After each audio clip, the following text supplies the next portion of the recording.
Okay, here we go. Okay, let's make sure you guys are still alive.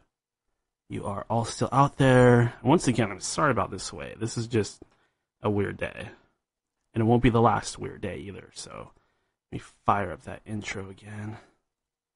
You guys are probably getting really annoyed. From the beginning. And I was shown that that Lucifer would return, that the UN and the Vatican were going to be completely behind it, again, under false pretenses. He's going to show up and say, I'm here to save the day, right? And, okay, fine, Yeah, of course, ahead, you can say whatever you want. But I've always hated censorship. It's the internet.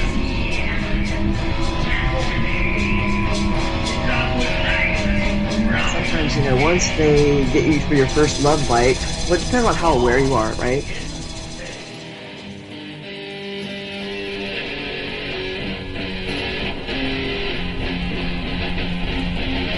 I forgot my bullets. I never had a gun. Here I am left standing. Am I the only one? For what I see, memories have gifted me. I'll never see the sun. First of all, as you know, the Anunnaki and the Draco are enemies. Second of all, underneath Baghdad was a stargate that was created by the Anunnaki so that they could transfer from Jupiter to the Earth.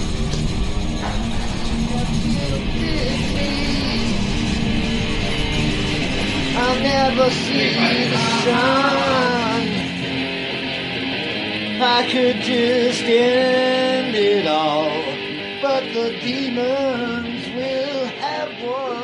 Magical practitioners that, some are good and some use their magic for good and to heal and to help, and others do use it for evil. And, in some cases, people really were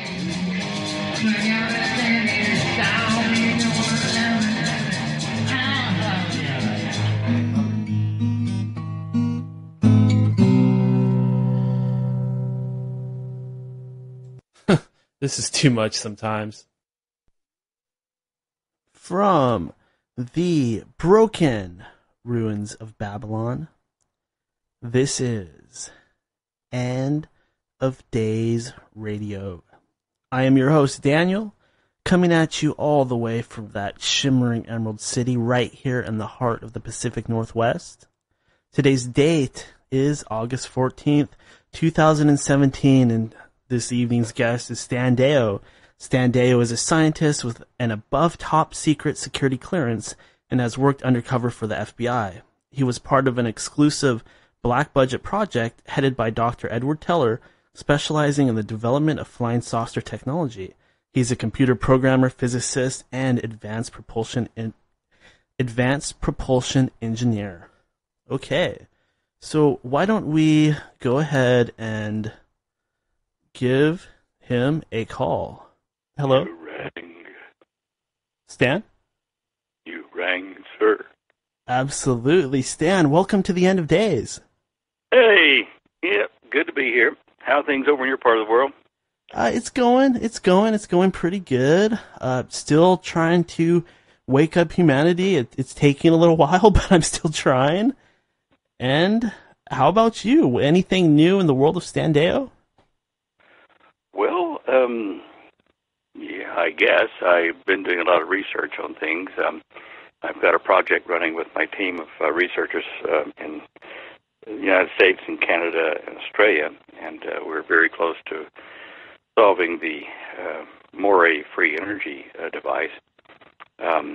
We had to import some chemicals, I guess they were, from China. They're crystalline subjects that we put into a compress, and it helps us to convert electrostatic waves into electricity from the air. Oh wow! So you're actually drawing energy from the air around us. Well, it's a funny thing. People that looked at these various atmospheric devices in the last 100 years have thought that there was some kind of a radio wave that you tuned to, and that was giving you the energy. But they overlooked the fact that things like lightning flashes, which we get about 3,600 of them a minute around the planet, when you flash the lightning, a multitude of pressure waves come out from it. They're static waves. And these static waves vibrate the atmosphere and electric charge in it. And the atmosphere is like a capacitor. But the big supply of energy comes from the sun, because constantly we're having bombardment of the upper atmosphere by the solar wind. And periodically, probably every 7 days or so, that wind gets thicker as the kind of the Catherine wheel arm of the solar wind coming from the sun spins past the Earth. It doesn't matter. The energy we're looking at is that it vibrates electrostatically the atmosphere. And so we found a way to tie into the atmosphere and to trap those electrostatic waves. They're not like a particular frequency. They come in all kinds of surges, like the waves on the seashore. They're not organized. They're random. Some stronger than others, and it works day and night. So we had to design some new equipment and a new kind of semiconductor, which is what the chemicals are for. They're elements, oxides, and we are very close at this point to solving that and sharing it with the world. I think people are going to need this fairly shortly. Is this going to be able to be released to the public okay, or is there the possibility that big energy might get involved and try to screw things up? Well, the only way they can screw it up is to wipe out what we've already released on the Internet so far. We've been kind of reporting on this in various places across the Internet about what progress we've made and the concept of it. And we're doing this for that very reason, is once it's out there, they're going to have to go find everybody that ever listened to it or saw what we put out there to stop it. So the only way they can do that, I suppose, is with some kind of a global government, because it's not going to be used just in the United States. It'll be worldwide. And it's that there are many other ways to get energy out of the universe, but this particular one is one that we know works and is fairly safe, even in lightning storms. We're still working on that. Is this something that a company might be able to clone or duplicate and release? Yeah, we will be filing a patent on it, perhaps 2 or 3 of them, because we were told that if we didn't and put it out there for everybody free of charge, as far as the information how to do it, that someone else, less scrupulous, would patent what we've released and then turn around and tell us we can't make it or disseminate the information anymore, or charge us royalties for what we've done. So to protect ourselves from being sued, we have to file a patent, which is ridiculous, but that's the way it is. Yeah, understandable. There's certain red tape that has to be dealt with. But what I do want to do next is talk a little bit about you, Stan. Where was it that you grew up, and what was it like there? You ask a lot of your guests that. I grew up in Dallas, and it was Big D, little A, double L-A-S, Dallas. What can I say? Good times. Well, yeah, I grew up there and went to high school there, and then left to go to the U.S. Air Force Academy with a congressional appointment in 1962. Were you a pretty smart kid? Were you like top of the class? Yeah. And how was it that you became so interested in computers? Well, after I left the academy, I went to Dallas and into the civilian world, actually, after I checked out of the Air Force as well. And the job I got in this particular insurance company there in Dallas had a fledgling computer department, and the menial job they'd assigned me to on stamping, rubber stamping forms and whatever, was such a lack of challenge that my supervisor said, you'd be better off in our computer department, and they put me over there and then sent me over to IBM to be trained in operations and systems analysis and programming, and that's how I got started. never thought about doing it until they told me I had to. So. And how about your interest in propulsion? Well, that probably started kind of on the back burner with my dad back in the late 50s. He was determined to figure out how these UFOs, these flying saucers, were working, and having been an instructor pilot in World War II, he had ideas about how it might work, and he drew up things, designs and stuff, and we talked about it. And it never went anywhere. We went on to other things in his work, but years passed, and I thought back on that while I was there in Dallas working in the computer industry, and at home, and I lived outside of Dallas on the periphery in Mesquite. I set up a lab, a physics lab in my, converted my garage to one, and I started looking for the answer that he was after, and then I found it, and I thought, wow, this is a clever way to fly a circular disc, and started working on the information I would need to file a patent. And one day, while I was away from the home and in town at my office at the computer job, someone broke into my house. A couple of guys did in broad daylight. My neighbor happened to be at home and saw this and rang me, and they saw him looking through the window and dropped everything and took off. They'd broken the door down to my lab and got in there and I guess seen what I had on the blackboard and some of the papers on the desk and things. Stole a couple of things that weren't worth much, a pistol and some other small items. And I forgot about it. Well, I guess a couple of months later, in my computer job, I was approached by a vice president of one of the 100 corporations that belonged to the conglomerate. And he told me that I needed to go talk to a friend of his about my research at home, which is interesting because he didn't know exactly what that was. Anyway, one thing led to another, and I went to see this Dr. Maxfield. He has a radiation research clinic there in Dallas, or he did have. He's moved to Florida now. And he knew everything I was doing. He asked me, I walked into his office, and I'm shortening the story because it's just,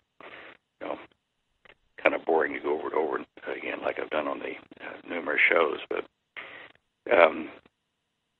in his office, as he took me into his office, on the wall were pictures of him and Edward Teller in a submarine drinking champagne as they passed under a pole and at one of the planet's poles. And there were things about, the degrees that Maxfield had in various things in physics and mathematics. And I was sitting in the presence of guys that had degrees out the wazoo, and I didn't. And when he said to me, "What are you doing at home in your lab?" And I told him, "Well, sir, I'm kind of working on a theory about gravity and electricity and magnetism, a way to," he says, "Look, you don't have to hem and haw with me. I know what you're working on. You're working on anti-gravity. So, we are too. We've come a long way since 1962 or so. We've built a number of craft, and we'd like to have you join our team down in Australia." So that was where I left the computer industry and went to Australia with Dr. Teller's team. And how is it that, I suppose my question would be, I'm sure it's going to be hard to explain it, but how does anti-gravity work?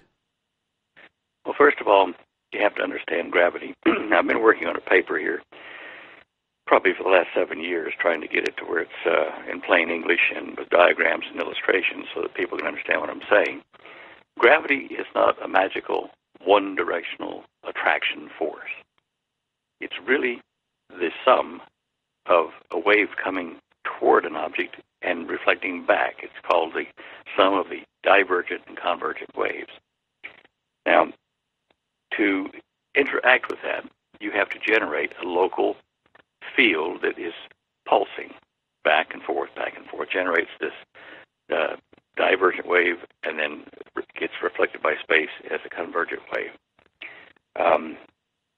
Think about this. They say galaxies have, this tremendous gravity. Why is it that galaxies are kind of flat? Most of them with spiral arms. Why aren't they a big ball equal gravity? Why isn't everything pulled into a ball? Why is it flattened? Why do stars that have planets Why don't the planets orbit over the top of the star? Why do they orbit in what's called the orbital plane? If gravity is equal, they should be able to orbit anywhere they want to. And then why do planets orbit in the same direction that the star is spinning? Why do the stars in the galaxy orbit in the same direction that the black hole is orbiting at the center of the galaxy? These are a lot of simple questions, and I know the answers to them. There is a space, an ether space, shall we call it, that's made of very fine particles, extremely fine. And now then the scientists, the physicists, are trying to figure out, using the Einstein relativity approach, which says that gravity distorts space-time, which is, not the way it is.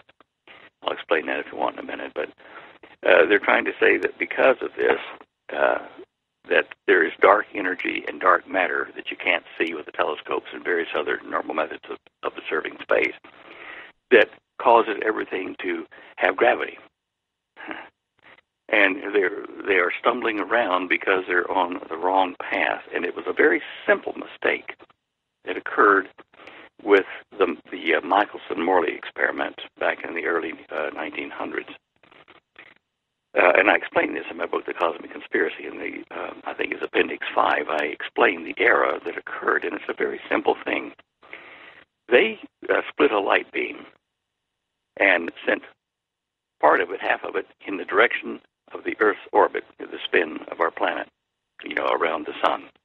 And the other half of it was split out at right angles to the travel around the sun. And then they had mirrors to collect those beams and put them back together on their little board. And if the beams didn't arrive at the same time, it would cause what's called interference fringes in the scope that they were using to read it.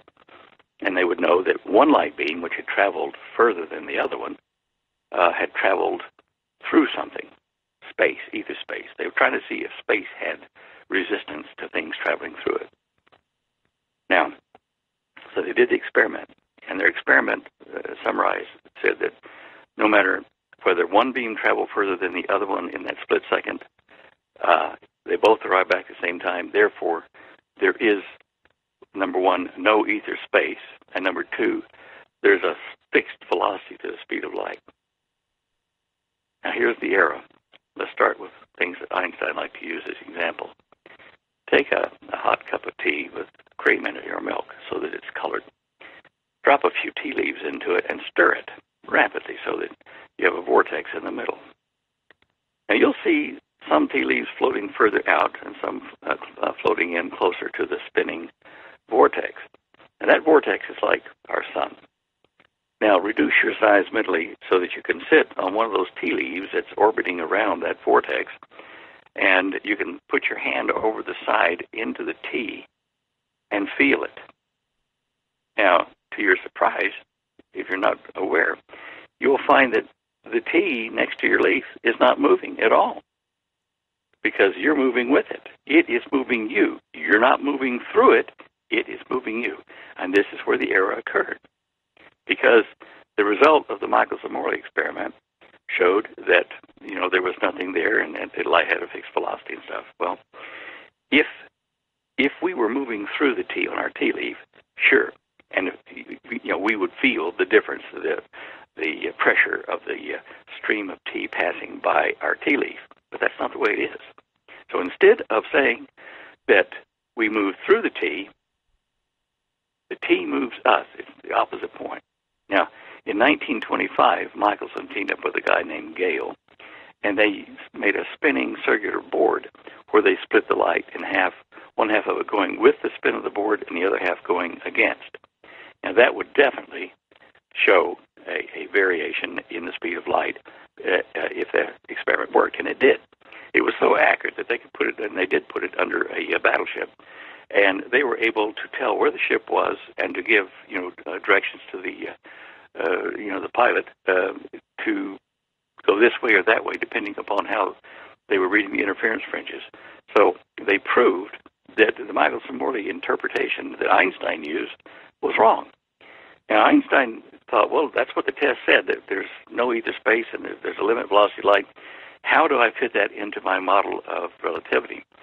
So he went over and he got the work of Lorentz and Fitzgerald, two other mathematicians, and they had looked at this problem to explain this anomalous result in the Michelson-Morley experiment, the first one. And they formed what was called the Lorentz-Fitzgerald transform. And basically what that was a fudge factor. And Einstein took that fudge factor and put it into his general relativity equations so that he could bring the observed results into alignment with his theoretical results. Now, if Einstein had not done that, if he had figured using the 1925 result, he would realize there is an ether space, and it is moving objects. It spins up star systems, it spins up galaxies, it spins up atoms, all at different rotational angular velocities, but still, he would have seen that, and it would have made his relativity more friendly. As it is now, and he ran into this problem too, there are certain problems you can put into these relativity equations and try to get an answer back out into the real 3D world, and it doesn't come back out. It's garbage. So he knew there was an error, at least one major flaw in relativity. Now, when I was back in Dallas and working in my lab in the evening, it was toward Christmas time, I'd been given a book on Einstein's biography where they were quoting him on various things that he said in life, various things he did. And I was really enjoying the book. My wife was down wrapping Christmas packages, for that time of year. And we were there in the workshop, and I had the blackboard over to the right. And I thought, Einstein said he can't figure out why light, which is obviously a waveform, can get from the sun to the earth through nothingness. A wave has to have something to travel on or through. So I went up to the blackboard and I drew with a chalk. I drew a picture of the sun, and off to the right I drew a series of dots in like a matrix, a grid between the earth and the sun. And I tried to figure out how a light wave could kick ahead something of itself and ride on itself to get to the earth. And I said, well, that's rubbish. And I took my eraser and I rubbed it out, and I sat back down, picked up the book and started reading. When I picked up the book, it could have been written in Russian, for all I know. I could not see letters in English. They were in a strange language. And I thought, something's wrong. I can't read. And I told the wife that. She said, well, obviously there's something wrong with your mind. You need to get back over to that board, that chalkboard, and revisit what you were doing there, because your mind is still wanting to go that way. So I went over and I started to put the chalk up on the board. And as I did, I looked at the board in the eraser marks, which I'd done randomly, right? The eraser marks was a perfect side view of Albert Einstein. I turned to her and I said, can you tell me, I want to ask you a question here or something on the board. And she said, oh, well, before you do, who's that guy you've drawn up there? I said, you see that? She said, oh, yeah. I said, it's Albert Einstein. So now I was really spooked. And so I thought more, and I went back over the book, and I could read it now. So I'm thinking, what was that all about? And over the next few nights, I had dreams where I saw these equations and space, and I was starting to understand how the universe worked as a fluid mechanism. And that was the beginning of understanding gravity. Now, to make anti-gravity, what you do is generate a local spinning vortex in the field of space, in ether space, which is all through us and around us. It organizes matter.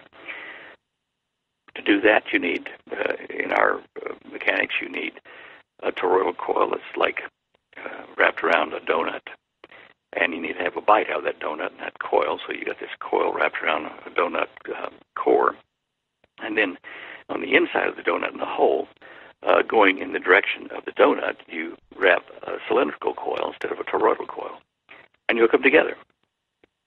And you can pulse them in a circuit with direct current, various frequencies for various types of gravitic fields, various distances from the center of the field.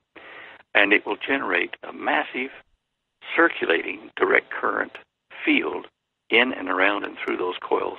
And in a 30-foot diameter craft, we would send out a field maybe 800 feet in diameter. But you'd have to build it up. You didn't have to have a super powerful engine, just one that would, pump the field. And it's like layers of an onion. This field moves out as it stores more energy. And we realized this is what Dr. Michael Faraday was looking for in the research he did, a couple centuries back. Because he said, a capacitor, a static capacitor, It's like when you comb your hair with a comb and it'll pick up a piece of paper. That static can be stored in a capacitor, and it'll be there unless you discharge it in the air. It'll be there for a long time. But he said there's another kind of capacitor that the equations predict, where you have, instead of a static or non-moving charge, you have a moving charge, which he represented as Q over T, charge over time. Now, you're going to think I'm fooling you, but I'm not. That kind of a capacitor is called a flux capacitor. And he spent the rest of his life trying to make one of those and couldn't figure out how. What we did with anti-gravity was to build a flying flux capacitor because it stores dynamic charge, which generates the flux field, moving in a vortex that surrounds the ship and goes through the members and the crew and the whole ship, and in this case out to about 800-foot diameter. So that's how you do anti-gravity. It's a way to pump up that field. It becomes like a ground in an electric circuit, except it's a ground that keeps the charge, moving charge you put into it, and stores it in layers around it, in spinning layers. And you can set your radius from the Earth's gravitational field or any other field you're working on, other planets, whatever. You can set that by changing the frequency and the size of the field, which in our case was limited to because of the 30-foot diameter craft. But there are bigger ones, so that's how it was done. Is this how those weird flying black triangle craft achieve anti-gravity? Yeah, it was a variant on the saucer craft in that the pods, there were 3 pods at each of the points of the triangle underneath it, and then a major pod in the middle underneath. There are a number of ways that you can structure these things to get different effects. The black triangles are just one of several types of designs that are around us here. Yeah, one of the reasons why I started this show was because I actually saw one of those things close up and spent so many years trying to figure out what the heck it was and what the heck it wanted with me, but I saw it make some rather strange maneuvers. Can they do things like shoot in one direction and then switch directions and shoot the other direction and shoot up in the air and then just turn on a dime like that? Is the technology capable of doing those things? Oh, yeah. And let me explain why. Remember I told you here that the field penetrates every atom of the crew and the craft and the air around it. What happens is if you charge that field up and you make it asymmetric, so it's going to go in a certain direction, you steer it by some side field coils which bend the field, you start to move. Let's say you're going 20,000 miles an hour. If you were to take a normal aircraft and do that and try to turn at right angles or go backwards or, change direction on a dime, what would happen is you would destroy the craft and the crew by the inertial fatigue that would hit their bodies. It's like crashing into a brick wall at 20,000 miles an hour. But what happens is you see a craft going like that, like a light in the sky, and then all of a sudden it makes a right angle turn. But as it does, at the instant it turns, there's a brilliant flash of light. It's because before they go into the turn, they pump the field up so that the atoms of the crew and the craft are spinning much more rapidly, storing a lot of energy in them. Well, this makes them more massive. And so the physical and chemical reactions that normally take place in a human body or in the circuits of the craft slow down. So you're in there, you can drink a cup of tea when they charge the craft up, turn the corner, and to you it might take 5 minutes to turn that corner and change direction at right angles because it's amortizing that inertial change into spin in the atoms. Now then, you made your course correction. While you were doing it, you looked out the window and you looked at people on the ground, and they were in slow motion because you were living faster than them. Your physics were different. So by activating the field, I've separated myself from the physics around me. Yes. Oh wow. That's a good way to say it. Yes. And you age more than your twin would on the Earth, who's not in a field like that. Every time you make a course correction, you don't want to. You won't see them make gentle, curving changes of direction because that's not the way it works. when you pump up the field and then discharge it as you make a course correction, you'll see them make jerky motions. But understand, to them, they are spending many more seconds, minutes in the turn or the change of direction than your eye can perceive, because you're in slow motion by comparison. Actually, I said it incorrectly about the thing. When the energy charge you up and you spin faster, you age at a different rate. You age faster. Everything speeds up. You know, in the Bible where it talks about Ezekiel's flaming chariot, Mm-hmm. and when angels have appeared and they were like fire and there was heat associated with them, when these beings come through into our universe, from the parallel one that we're next to or inside of, I guess would be the best way to say it. When they do, their atoms are like those flying saucers that are about to turn the corner. They have so much energy density on their atoms that when they come into our world, which is usually at altitude, and they descend as they discharge their energy, the process has to be done to slow them down before they can touch people or things here in their high energy state. Otherwise, it will burn them. It'll destroy people. It's a strange thing, but anyway, that's the way it works. And some of the ziggurats and stuff in the old days of Babylon before that, the ziggurats were made in layers so that the gods, they call them little G gods, the ones coming from the parallel universe, would descend through a gate there and be very energetic and glow.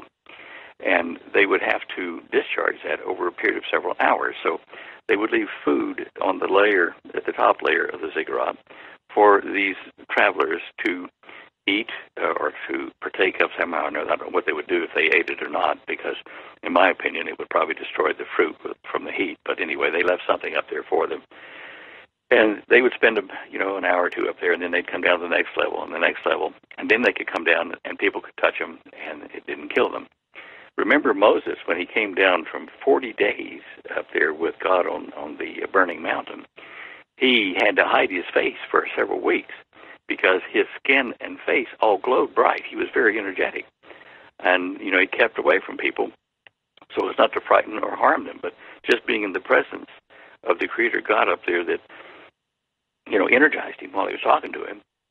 It charged his atoms just like he was in the parallel universe, which he could have been, I guess. But anyway, these things all tell you some of the physics between parallel universes, or I call them concentric universes, because they exist around our atoms, but at different matter frequencies, I suppose would be the best thing to say, because they're constantly compressing and decompressing, which is what Einstein postulated in his classes at Princeton to the students here years ago. Anyway, there's a lot of rabbit holes to dive down, so I didn't want to bore you with all that. When did you realize that aliens exist and there is a conspiracy and invasion going on? Probably, let's see. It wasn't long after I went down to the Teller Project, I started getting briefings on things about these critters, these strange beings. And over the next few years, I was only in the program for a couple of years because it was at the time when our bases, we were being kicked out of our joint bases with the fallen ones, the angels, the beings from the parallel universe that had come here. And I think they've been sentenced here. It's like a prison almost. But anyway, they needed us to build infrastructure for them, and they were willing to give us anti-gravity and a few other trinket physics in return. But in the mid to late 70s, we had running battles, plural, with them in these underground bases, and they kicked us out because they had reached a point where they didn't need us to help them build, the infrastructure to make the technology they want. They're expecting a war between themselves and not humans, but war between themselves and where they came from, which is the age-old good and evil conflict, Satan and the Messiah from the parallel universe having the conflict in the Great Armageddon battle. So they wanted to make those things, and they kicked us out.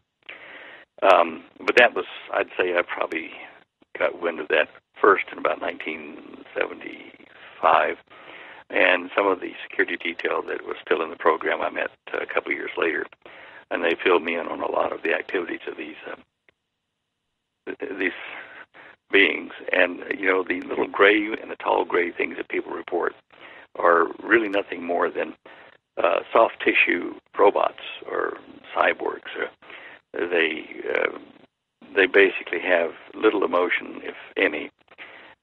Just like, soft robots that we would build, but they are, self-maintaining and stuff like that. The humanoid forms are certainly a superior form of human being, but from this parallel universe. And they have incredible intellect. They're slightly taller than us, probably on average about 7 foot or so. And my security team told me that when he'd seen,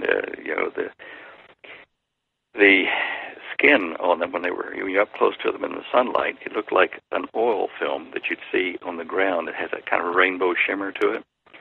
And this was because of their skin on the surface. Their epithelials were actually like scales. And so they diffracted light like a fine grating would because they were scalar. And I assume that's where the rumor of reptilian DNA or something came from. It might well be that way, I don't know. But these people he was talking about were like us, but just smarter and stronger and healthier. So that's when, I started over that period of time there in Australia to get read into some of this stuff. And it caused a bit of trouble with my security guy because I don't know how they found out, but certainly over on the other side of Australia in Canberra, they called him to a meeting there with a couple of generals and told him that if he didn't shut his mouth, he was going to be dead, and so was his family. So it clammed up a bit there. But that's how I found out more about them. Could these be the Supermen that the Nazis and Tula Society and those people were looking for or trying to create back then? Sure. I think it was. And they're here. And definitely I think they're going to fulfill biblical prophecy about, as you had in your intro there, about making a fake invasion, a friendly invasion of Earth to save Earth from itself at the height of a nuclear conflict, which might be this year, if the North Korean thing flares up again. It's cooled down for now, but people of Earth are going to want someone that is not a politician and is not some religion or anything like that to come and solve the planet. They won't trust any human, but they will trust our quote-unquote elder brothers from space because they have a technology that's allowed them to survive and travel the universe, they think. But in essence, they've been put on Earth as a prison, a temporary prison, because of what they did against the ruler of the parallel universe, God. I know it sounds crazy, but that interface with superhumans is coming, whether it came for the Nazis or not, is coming now. I know the Nazis had the potential to put in the base under the Antarctic at the New Schwabenland cave. Whether they did or not, I don't know. But I do know that things are rather strange at the South Pole at the moment. There have been high-ranking diplomats from the United States and from the Catholic Church and various other places that have gone down there, astronauts who come back changed because of what they've seen. And I just assume that they've probably seen these people and their technology and realize how far behind Earth is as to what these beings can do. This is, I think, a great deception coming, and it's like the movie V. Did you see that? Yeah, that was late 80s, wasn't it?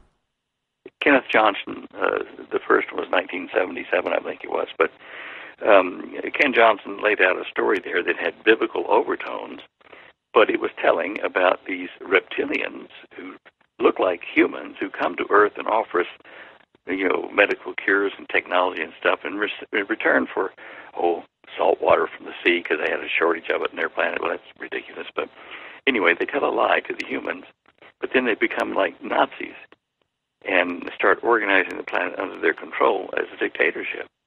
And the only thing that beats them is the blood dust, made from distilled blood of a child that was born and died, but it was a product of the reptilian mating with a human woman that produced this hybrid.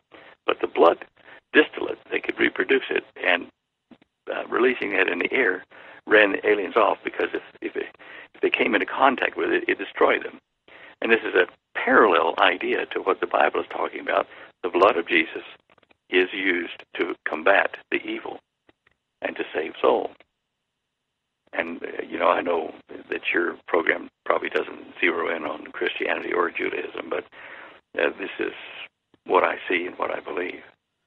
Yeah, not specifically, but I wouldn't say that I don't believe these things either at all, because from an early age, I was, I guess you could say, indoctrinated with the idea that we are in the end times and such is going on, and I don't disbelieve in any of that. I suppose the details are a little bit hard to figure out in terms of exactly, what aliens they are, or is it demons, or is it aliens, et cetera, et cetera. But I definitely believe in what you're saying, because I've seen it with my own eyes. I've seen the triangle craft, and hey, I think that thing came from one of these underground bases. Yeah, sadly, our human development of these technologies and other things are being restricted by these overlords, because they control most of our countries and the politicians in the network. So, if you try to bring something too exotic out that they don't want you to have, which could impact what they're doing, it'll stop, or you will, one of the two.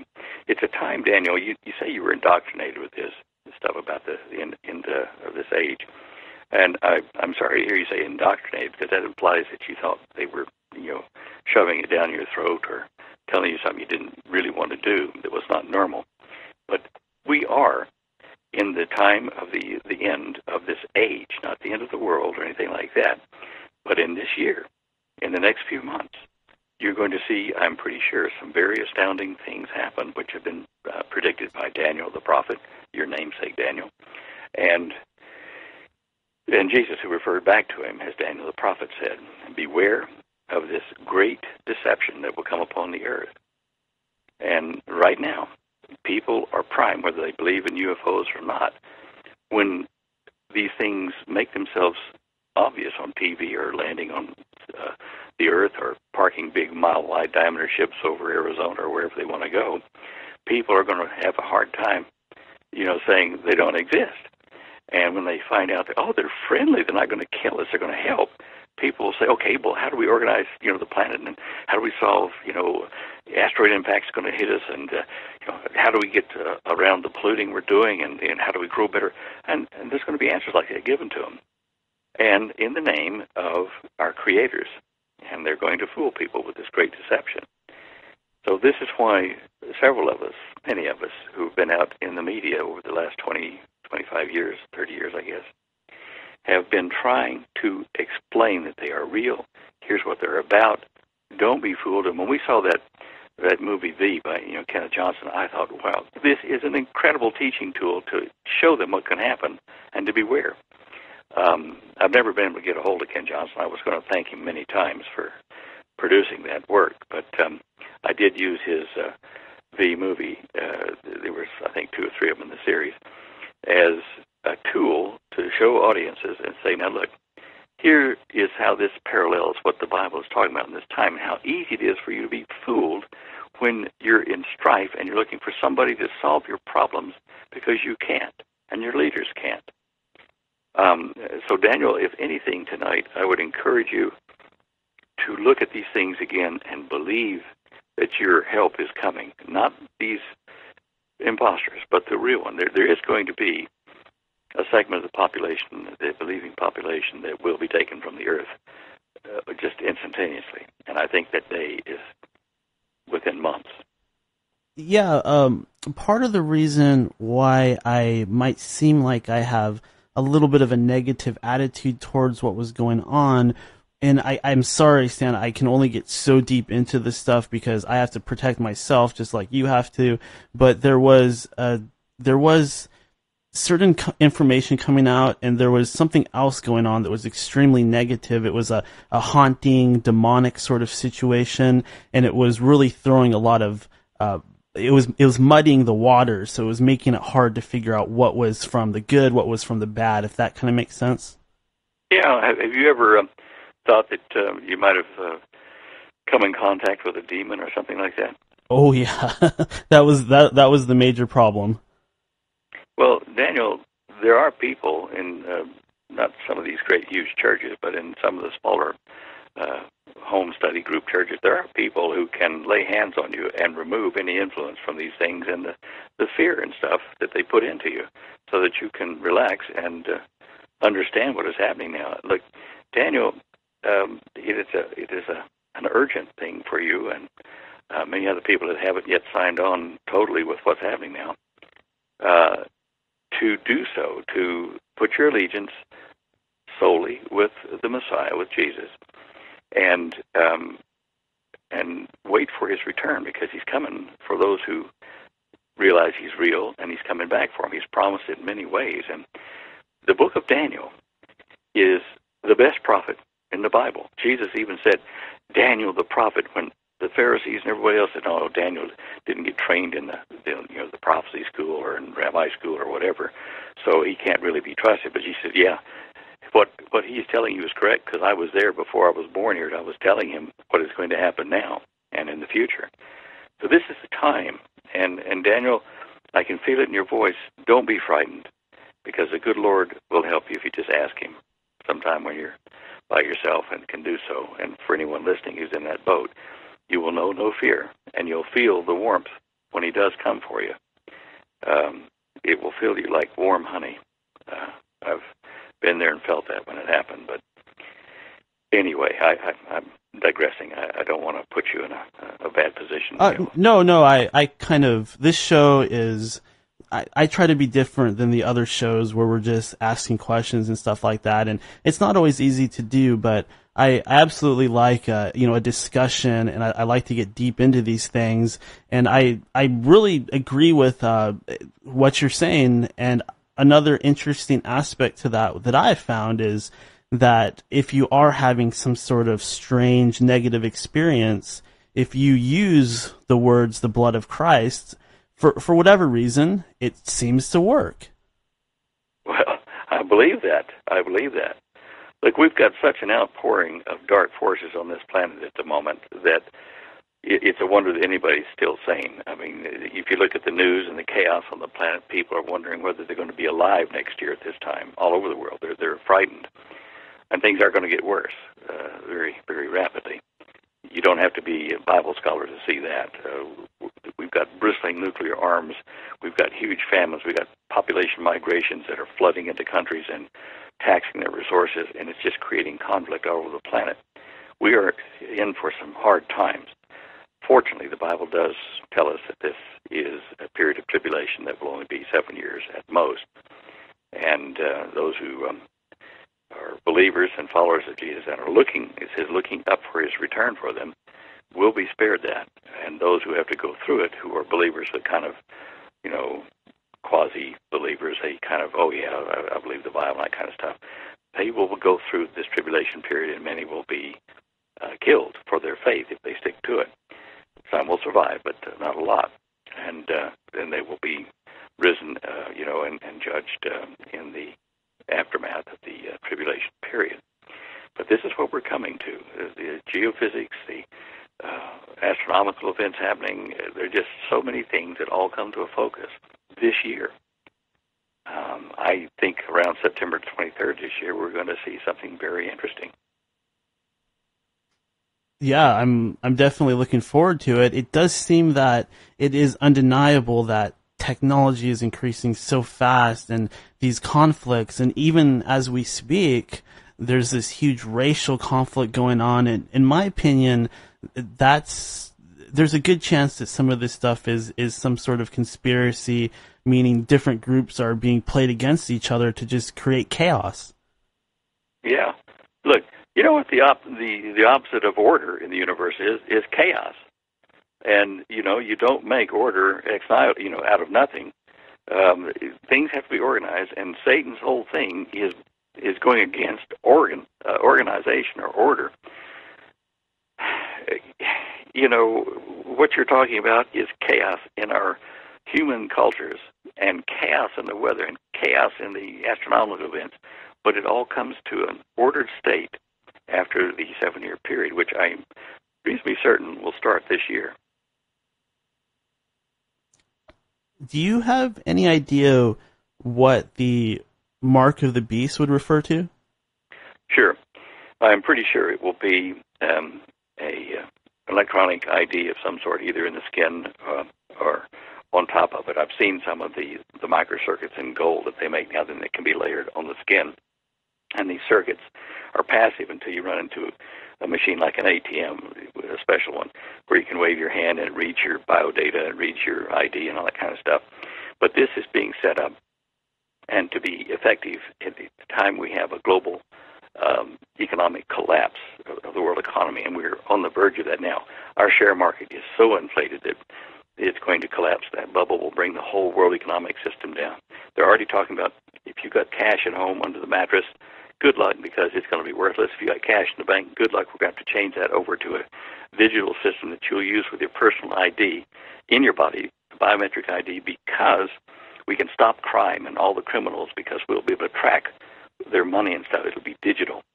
And people will rush to that kind of a system where they can say, oh, I'm going to go to Walmart and buy some stuff. And you go to Walmart and you wave your hand past, I don't know, and you pick up a grapefruit and say, that's a grapefruit, I'll have one of those, and put it back down. All right, there's a grapefruit been marked for you and your ID number, and you go and choose all the things you want for today's shopping and go home, and it'll arrive later. Someone will bring it to you, probably an Amazon drone, but anyway, someone will bring it to you, and it'll be charged to your account already, and you don't have to do any of the shopping, and life will be wonderful.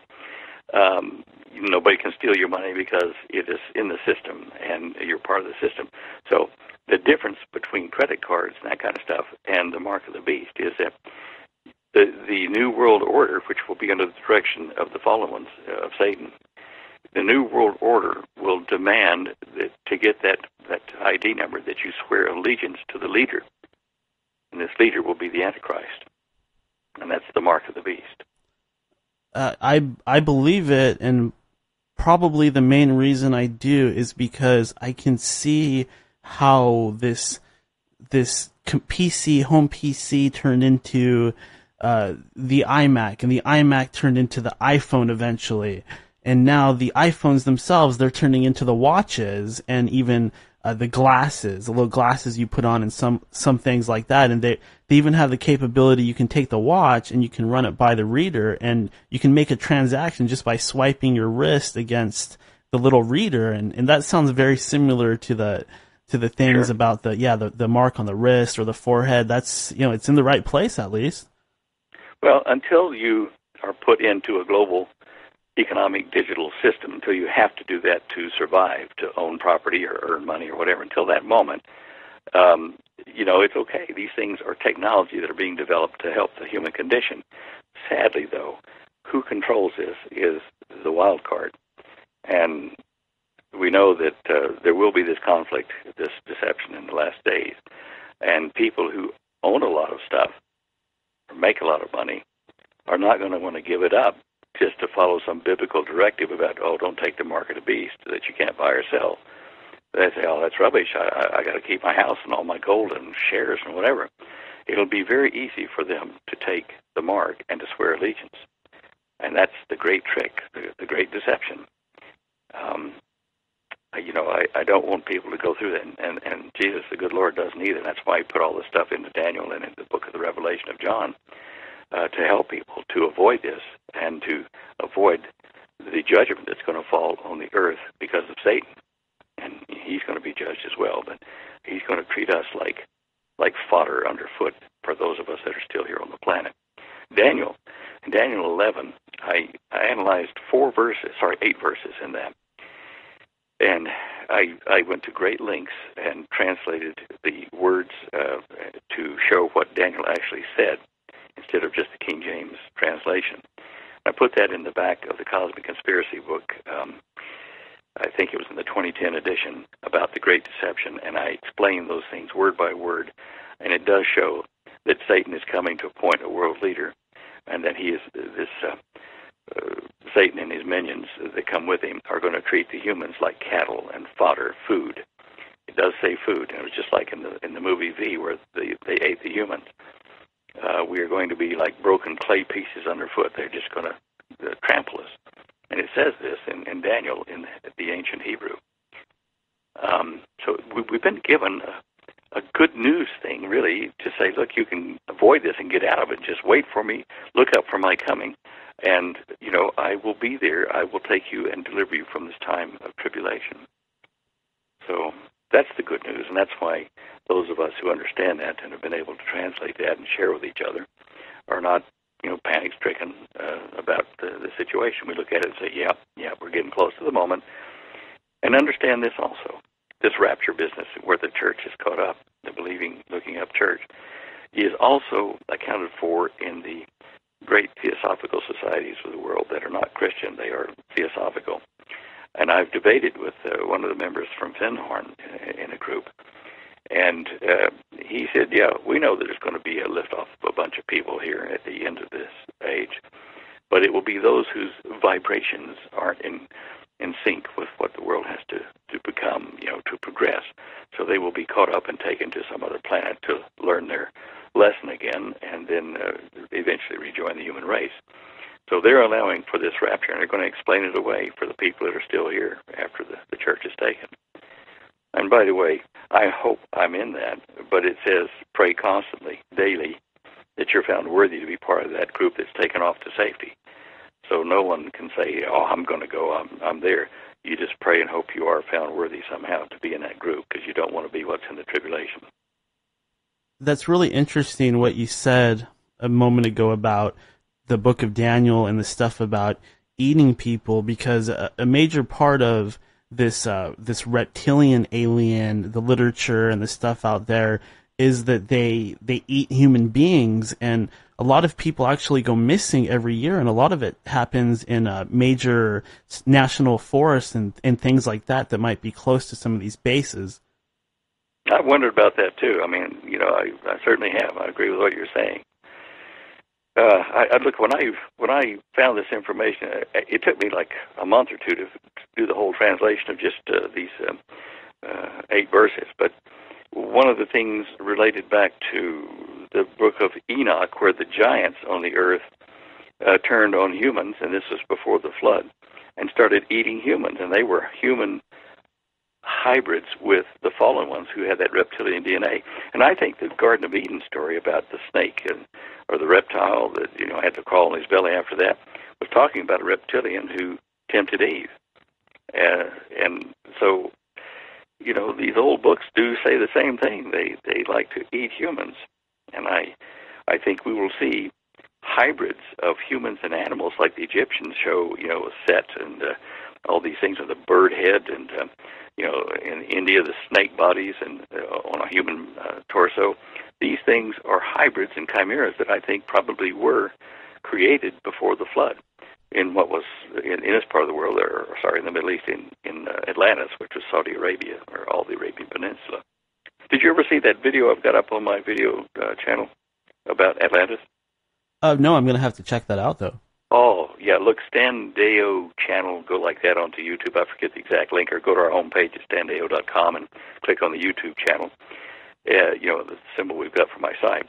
And it's a live lecture that I did that was recorded in 2016 here in Colorado Springs, where I explained and proved where Atlantis was and is, and how power is returning to that area through the Saudi royal family, through Mohammed bin Salman, which, strange enough, his initials are MBS, Mohammed bin Salman, which Nostradamus said would be part of the name of the Antichrist of this age.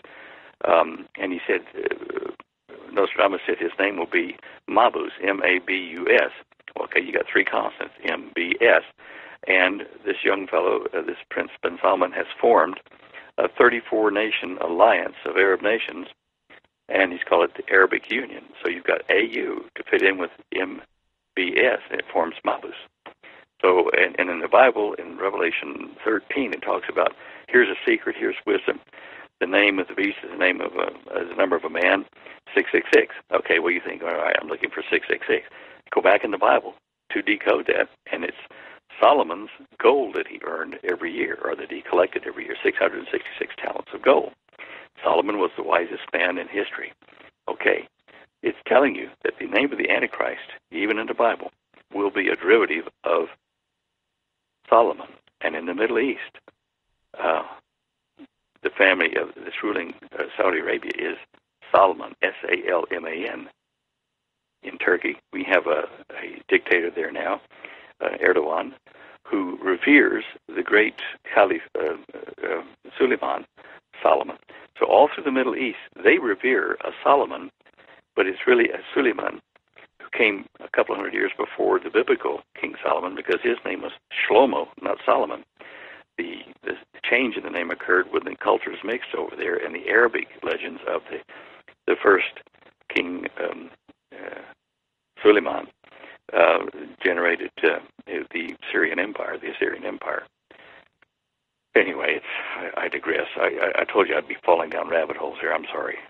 Well, there is, from what very, very little that I know about the Islamic religion, I know that there's a character called the Dajjal that is supposed to be like an antichrist or a beast type of character. Yep, I know about that too. I think some of the writing in their prophetic writings talks about a thing being put at the end of each street where they would have their money. They would control their money like an ATM type thing. And young Prince Mohammed bin Salman is in one of the banks, the Saudi banks. It's an international bank over in Jeddah. They're forming a global currency exchange thing based on the blockchain, and this is going to keep a record of every object that is bought or sold, who owned it first, who they transferred it to, and everything. This is going to be part of the global economic system, and he's setting that up now. I know people say that the Antichrist has got to be some European guy or something like that, but there's a strong argument that says he will be a Muslim and he'll be an Arab. And the false prophet, or the second beast that follows him, will certainly probably be from Turkey or that area there, Greece, somewhere in that area. But the first guy who does try to attack and destroy Israel with an Arab consortium, it looks like it's going to be young Prince Salman. Very interesting. And one event that I absolutely believe is a conspiracy, it might be because I'm just really into this type of stuff, but 9/11, it seems to me like that gave Big Brother or the control grid, Illuminati, whatever you want to call it, it gave them all the cards they needed, because after that, they could completely invade our privacy with the Homeland Security Act. What do you think about that? Well, I agree, and we know that the Saudis had a connection to that. Even some of the papers that were leaked from the White House, they funded a lot of terrorism, and they apparently funded some of the guys that were involved in the 9/11 impacts there at the trade towers. But any major threat like that gives the government a chance to say to the people, "We need to protect you." Okay, please do. I'm afraid. So the next false flag event we have here in this country, or maybe some countries in Europe or whatever, is going to make people cry out and say, "Look, save us, help us." Well, okay, we need to take a little more of your personal freedom just for your protection so we can catch the bad guys. Oh, okay. And that's where they're headed. This globalist government being formed will be the puppet of Satan. And I got news for most of the guys that are in that. Once they have set up the New World Order and Satan has his man in charge of it, there are going to be a lot of new guys brought in to rule the planet under him. And the Illuminati, if you wish, a lot of them, if not all of them, are going to be killed prepared on the dinner table or whatever. They are going to be got rid of because they were traitors to humans. And, the conqueror of a nation, the first thing he does is kill all the traitors who were informing on their people. So this is what's going to happen. The Illuminati are going to go, and there are going to be a lot of us. I mean, I would have been there, too, if I didn't know better. I'd say, right, this New World government has gotten rid of the Illuminati. They're being imprisoned or killed or whatever. They deserve it, And we're going to be tickled to death that somebody's come in and put order to the planet and, made the rules stick. So that's... I just find it so hard to believe that it's all coincidental, that this event like 9/11 happens right when we're on the cusp of all of this smartphone technology, and now strange things seem to be going on with my phone. Sometimes I'll hear clicks or voices or even weird oscillating high frequency sounds coming from it. It's very strange. Well, I don't know what those are. They might be certainly part of the monitoring, but they might also be part of the changes that are occurring in the Schumann resonance and various other factors that are electromagnetic or magnetic pulse waves in the human or Earth environment. Our sun has been misbehaving, according to what people thought, from 1992 onward, emitting new frequencies of ultraviolet, and it's giving an indication that it's going to approach a red giant stage in less than 2,000 years, which is not supposed to happen for hundreds of millions. So I'm telling you, there are some things happening. The frequencies coming from the sun are affecting us directly, and they might affect what you hear on the phones. We know that EMP-type events can occur from solar flares and coronal mass ejections that hit us straight on. If that happens, the phone won't work anymore anyway. Neither will your computers. And you'll have to... that's an interesting point. When you think about that, if the Antichrist is going to use some kind of a device so that, you have to use that device to buy or sell, electronic thing hooked into the supercomputer, their stuff must be hardened against EMP, and all the little devices that will read your ID must be hardened against an EMP, because otherwise they wouldn't work. And we know that there are EMPs coming from the sun and possibly from nuclear war. Yeah, absolutely. And that is a good point that you make, because there is so much technology stuffed inside of these devices. I'm sure it's easy for them to pick up stray energies and frequencies. Yeah, today we live in just a horrendous amount of electromagnetic frequencies all around us from all kinds of devices and towers and things for all these electronic benefits we enjoy. I've often wondered if we could see all the frequencies around us, would we be panicked by all the stuff that's bombarding us all the time? Yeah, another point of contention I have with these people in charge is it does seem like they're trying to dumb us down a little bit. In my opinion, the schools aren't very good, and for the most part, the food that's out there, it's not very good, and it seems to me like we're slowly kind of not only being dumbed down, but our physical bodies are being poisoned. Well, of course. I mean, we're depleting the basic element mix in our body by, overworking the land and by using various things that Monsanto puts on our crops. And with genetic engineering, you just don't get the normal healthy diet. It's weakening us. It's making us more submissive. I mean, you got to wonder about things like fluoride in the water. Is that really what they're telling us in the conspiracy circles, that it alters your brain so that you're more submissive, like a prison of war type thing? I don't know. I filter my water, but it doesn't get rid of all the fluoride if there's any in there. But still, these things have been thought about and discussed for, the last 30, 40 years. And long before there even was a Homeland Security Act or any of that stuff was even being talked about, to my knowledge anyways, I remember when I was a kid watching shows like 48 Hours and Dateline or whatever it was that was on at the time, and they were talking about something called Project Echelon, where even then they were already monitoring every single phone call that's going on out there. I think the Israelis gave them that technology, didn't they? Very possible.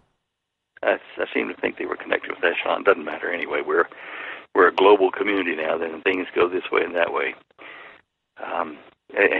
There are a number of countries, including Israel, that have what are called smart cities now then.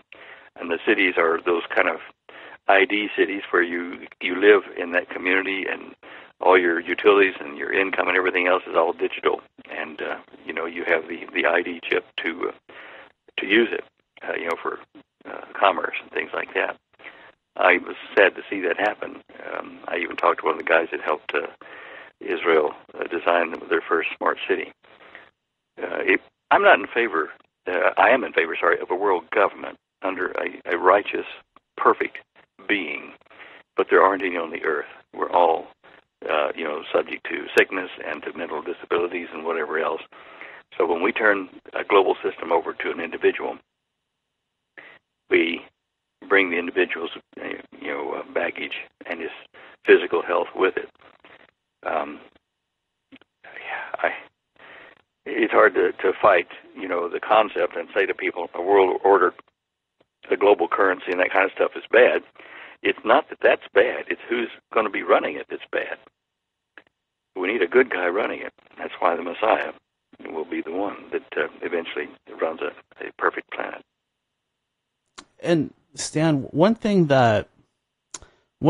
initially about you that was almost terrifying on some level is the fact that your experience and the things you write and talk about, you're confirming the experience in a way of Phil Schneider, who talked about the battles underground, the battles happening at underground bases, and he was actually physically hurt and mutilated in those battles, and then he was killed. Yeah. That's really but scary. Am I worried about that? I'm not worried about that. You're not worried about that at all? No, not at all.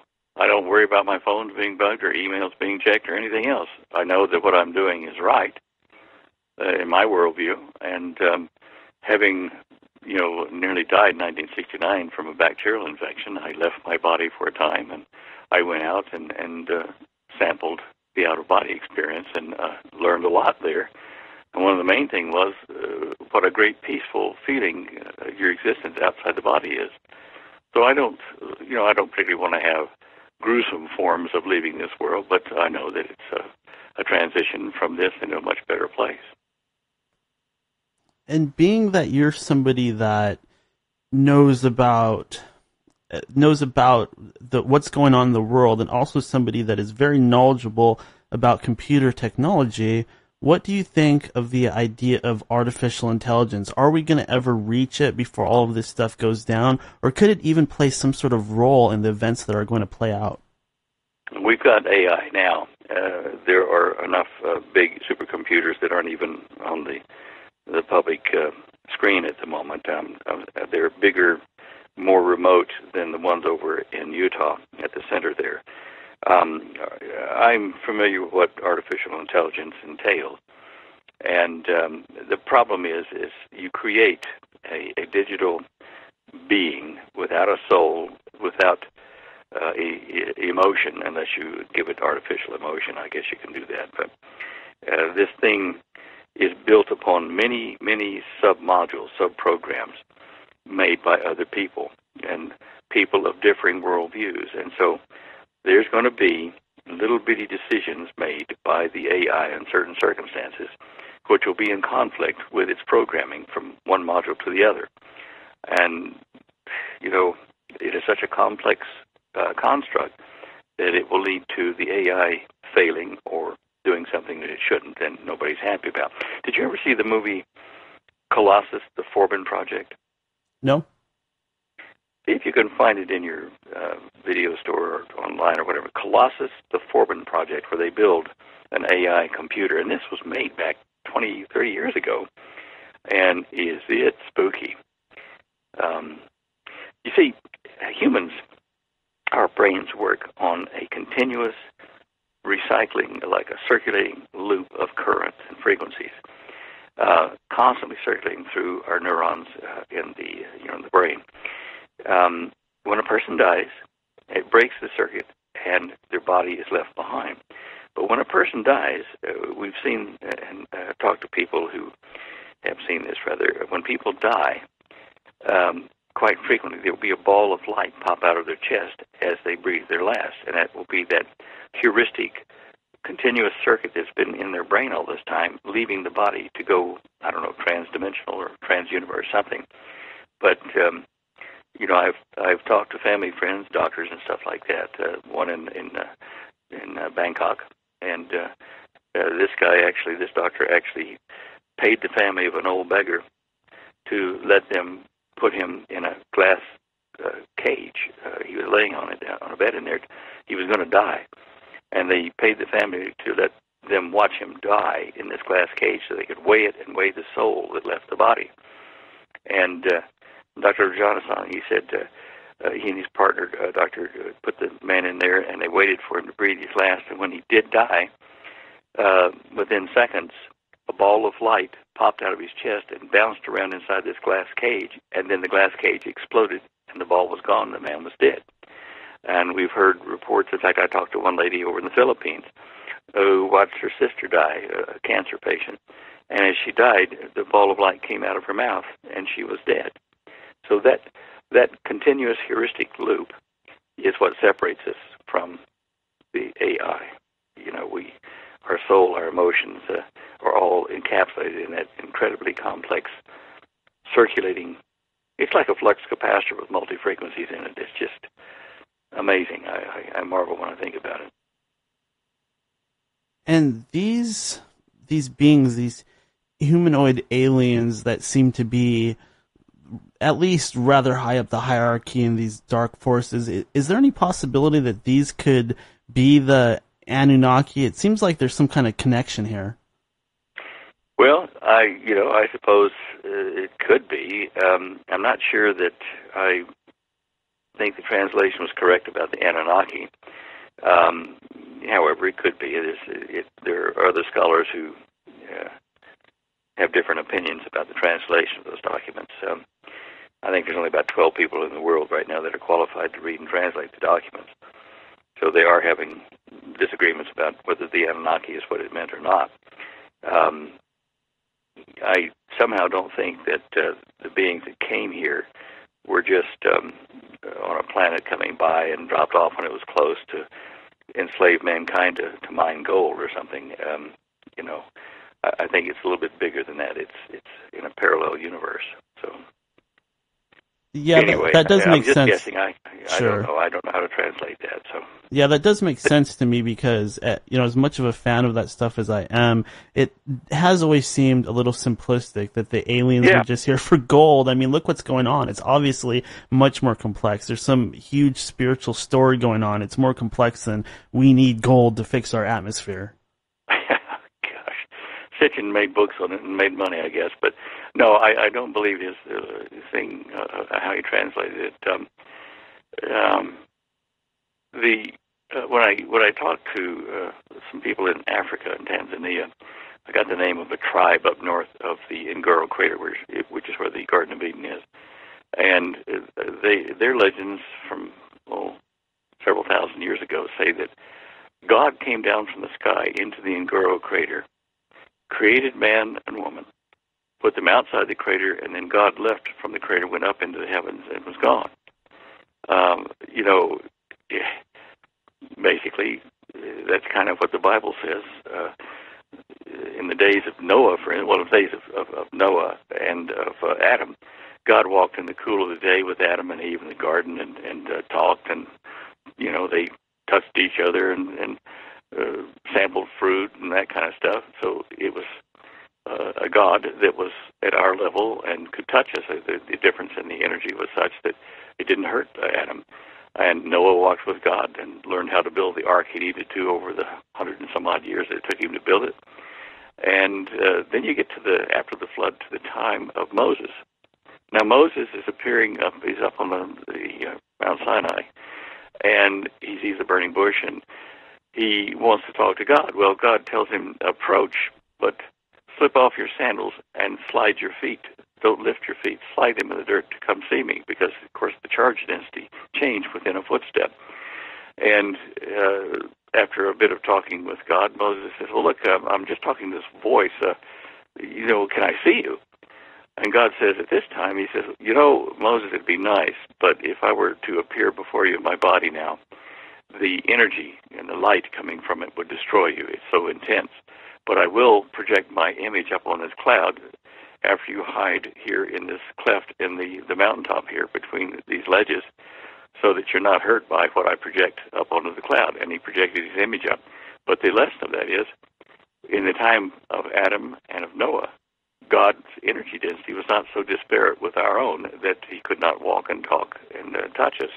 But after the flood and after things changed, the difference in the energy level of our cells on Earth with where he comes from in this parallel universe were so great that it would destroy us. Remember when Jesus told Mary in the garden when he was raised from the dead, from the tomb, Mary comes running up and says, oh, Master, and reaches out to give him a hug, and he said, no, don't touch me, for I have not yet ascended. He was being energized to go somewhere and do something.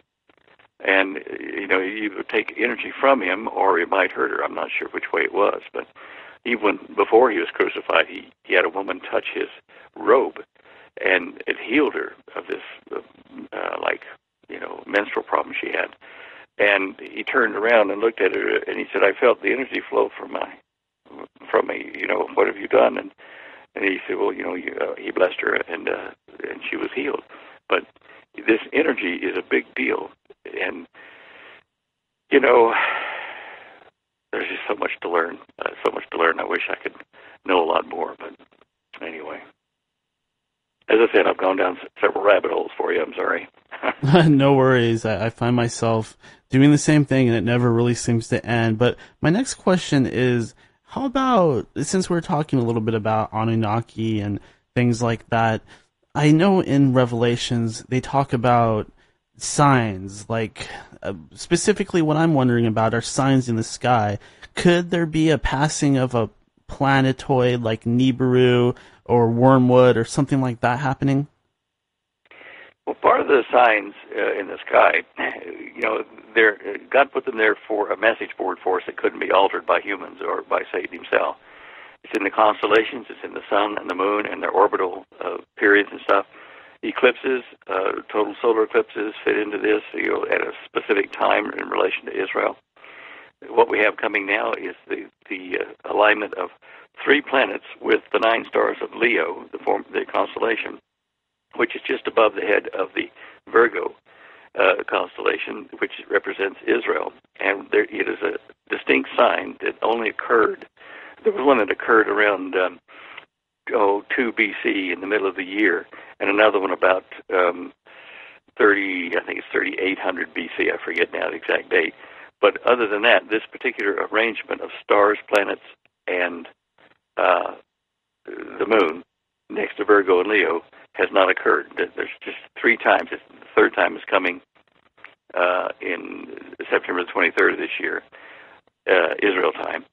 And the last one was around the time that Jesus was born, within a few months, if not on the day. I'm not sure. It's what the wise men followed was the sign in the heavens. Now, as far as an object, we know that there is a comet 67P, which is going to appear, it is appearing in the Virgo-Leo constellation spoken of in Revelation 12, the woman with a crown of 12 stars and that kind of stuff. There's a lot of this stuff about this on the internet you can look up, but that's a comet, and it's one of the Jupiter or Jovian comets, and there are others, a lot of others floating around here. Some of them, comets per se, we can usually see because they reflect sunlight, but there are a lot of dark bodies that we can't see, possibly in infrared, but not always. And some of them have such strange orbits that they don't follow like planetary planes or ecliptic plane orbits. They dive up and out and down back into the ecliptic plane, and those are harder for us to detect, depending on which side of the ecliptic plane, whether north or south of our planet. So, is there a planet coming? I don't know. I did the calculations on where it would, what its orbital period would be, and if it is in the inner planet system, in the inner small planet systems here, now, that if it enters, it will leave within 11 years in a 3,610-year orbit, something like that, what I calculated. And its mean orbital diameter would be about 75 times the distance of Earth from the Sun, 75 AU. I don't know if there were such a thing, a rogue planet in the system and detected by, our scientific communities. I don't know whether they would, in wisdom, tell the people about it. What I don't understand is why more amateur astronomers haven't seen something like this, if it is that close. I don't know. It's possible, but I'm still kind of undecided about it. And in regards to what we were talking about earlier, the potential of danger looking into this stuff, dealing with it, something, in my opinion, there has to be something there that is protecting certain individuals. Otherwise, why wouldn't the aliens with their technology or the demonic beings, why wouldn't they just go ahead and kill people that could be a threat. Do you believe that there's such a thing as guardian angels? Oh, yeah, definitely. The good Lord said He put angels for the believers to help them along their path, to keep them from stumbling, to help them through the hard times. And strangely enough, when I pray daily, I do ask the Lord to reward those angels He assigned to me, and share my blessings with Him because of the job they're doing. They've kept me out of a lot of trouble and kept me alive in some situations where I should have died. But I believe they're there, and I think that certainly people who have a strong prayer life and keep touch with the Lord every day will be protected if they're doing, the Lord's work. And we're running out of time for that good news to be spread because we're entering the time of the tribulation. And whether there's a rapture takes us out or whether we're into the tribulation and be headed for our faith, one way or another, the Christian witness is going to take a big hit in the next few years. So I don't know how the Lord did. Yeah, I do. Let me tell you something. Years ago, before he went to the project down in Australia, I was out hunting with a friend, and we had 6 shooters down in Texas, and we were going to go rabbit hunting out in a little paddock or field not far from the house there in Mesquite. And we had practiced the night before, fooling around, cocking them and drawing them and seeing how fast we could draw and cock it, and with no ammunition in there and no dummy shells. So unknowingly, I had broken the spring on my firing pin, and the firing pin was hanging out just a little bit from the beneath the hammer, so that when we went out and we saw the first rabbit, he says, "Who's going to get it first?" And we both reached for our weapons, and I hit my weapon with my thumb to cock it as I was pulling it out, and as the cylinder turned, it discharged the bullet, and half of it went, into the ground. The other half it went into my thigh and cut my popliteal artery behind the knee and went into 18 inches bullet hole in my shin, which didn't hurt. It just gave me a cold shudder, but I was bleeding profusely, and so my friend Jim took me to the hospital in a small town, Mesquite. It was a one-story hospital run by the Perung brothers, friends. And Dr. Perung said to me, he says, "Oh, what have you done?" I said, "Oh, here's what happened." He said, "Oh, well." I said, "You going to cut it out or am I going to lose the leg?" And he says, "Nah, look, we'll leave you here overnight and see how it is in the morning. We'll decide what to do with it. But, your leg is very swollen and it's a mess down there. It's hit the nerves." And so he put me in a room. About 8 o'clock, visitors all were rushed out and, put out of the hospital. It's now time for the patients to sleep. And so I'm there in my room, and I was feeling sorry for myself and whatever, just sitting there thinking about it. And this young nurse appeared at the door, and she says, "Oh, it's time for your the salve we're going to put on your back." And I said, "Okay, I don't know how that's going to help." So she helped me turn over on my stomach, started rubbing this salve on my back, and it felt really warm and relaxing. And I thought, wow, that's nice. I said, "Look, I'll give you 100 years to stop that." And then she didn't answer, and I turned to the side and looked, and the tube was gone. She was gone. So I went to sleep. Next morning, Dr. Prung comes in about 8 for the morning rounds, and he and his nurses come in, and he says, "Wow, what did you do?" And I said, "What do you mean?" He said, "Well, look how fast this is healing. He said, we don't have to do anything. We're going to tape you up and send you home." And I said, "Yeah? Well, it was that pretty nurse you sent in with that back salve that made me feel much better." And he said, "What nurse? What salve?" And we called in the duty nurse. She was still there from the night before. And he said, "Was there anybody in the hallway who had any nurses on duty other than you and what's her name?" And he said, "No." And she says, "No." And I said, "Well, she was there. She had kind of reddish hair, ginger hair, and kind of an accent like a European, Germanish accent or something like that. I'm not sure." And he was amazed by it. And, I didn't lose the leg. I was able to run, cross country and stuff after that. And so I'm thinking that was probably an angel that had nanites in her cream or something to put on my back. And, people look at me today and they say, "You're 72. Good Lord, you look a lot younger." And I often wonder if that's not the angels that he has sent taking care of me. And Stan, this next question, I can't imagine it's going to be answerable, but in terms of well, the reason why this might be unanswerable because it's not a question really of time, but of what's actually happening. But is there any sort of timeline that you might be able to give us of when things might get really bad?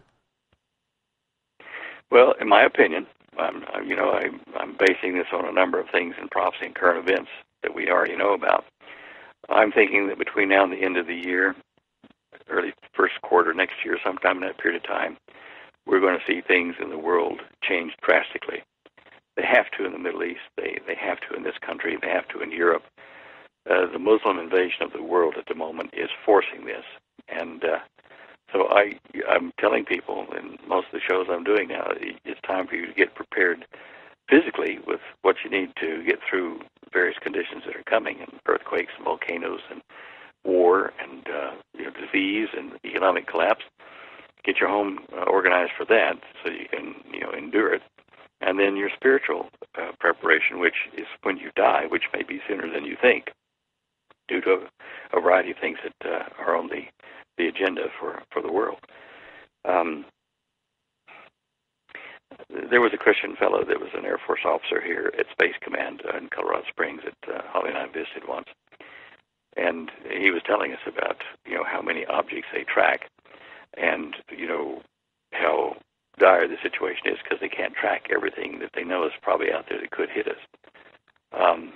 And I know the Bible does say that a star called wormwood will fall in the ocean and, kill the third of the fish and whatever, and that the sun will go bright like 7 times the light of day in the ultraviolet spectrum, and it will burn the trees and boil fish on the surface of the water.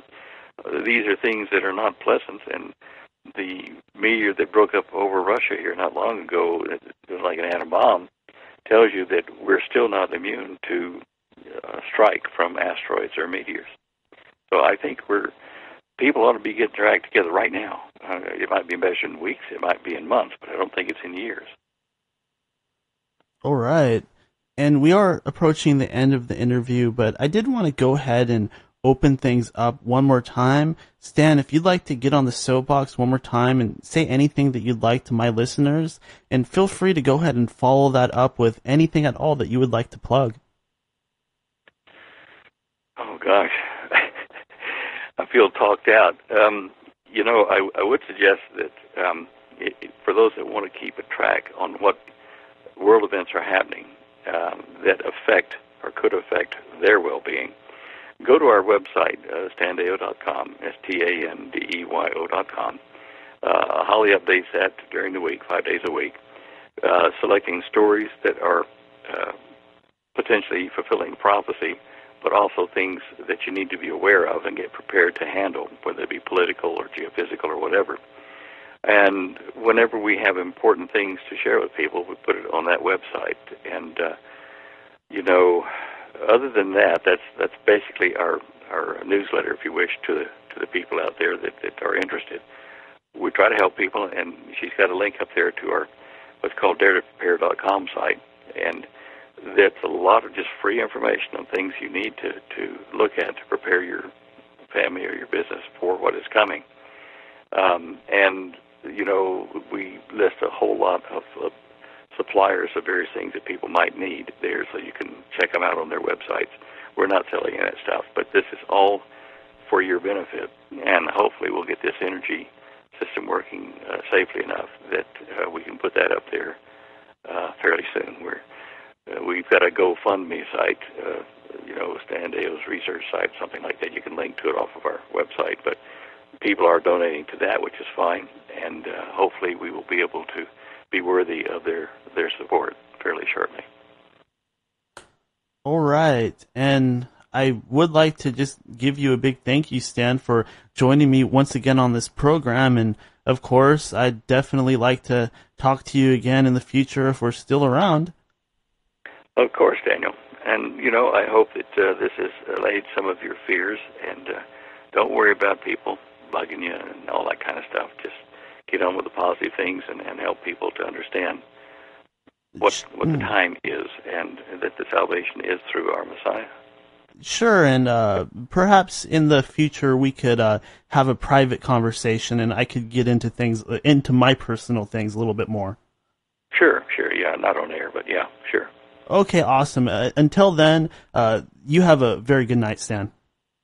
You too, Daniel. Pleasure talking to you. Good night now. Good night. And that was Stan Deyo. Deyo. Oh man, it's so good talking to him. It just really takes me back to that place that I was in when I originally started this program and decided to call this End of Days Radio.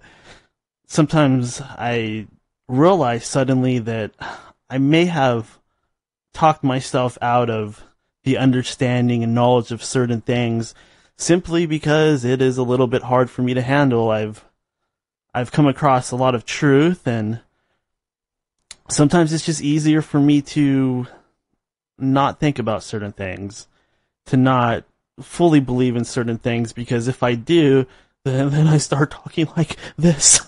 You know what I'm saying? It's a little hard to handle sometimes. If you're just, like a lot of you guys, you're looking at this very objectively, it's entertainment to you. It's entertainment to you because you don't believe it.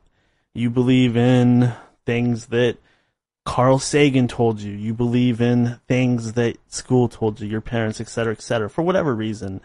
But when you see enough evidence, when things happen to you, when you see triangle craft and you have firsthand evidence of what somebody's talking about, and certain things hit you, it's not easy to deal with. And I've had my struggles. I've had my struggles because it is a great burden knowing certain things. But anyways, we can talk about this after the break. I'm going to come back, and there are quite a few things to talk about. We've been broadcasting since, 6 o'clock today, so I've been on air for quite a while. I'm not going to stop. There's plenty more to talk about, so let's go ahead and take a break. I'll put on a little bit more Alice in Wonderland, and we'll be back here in about 5-10 minutes.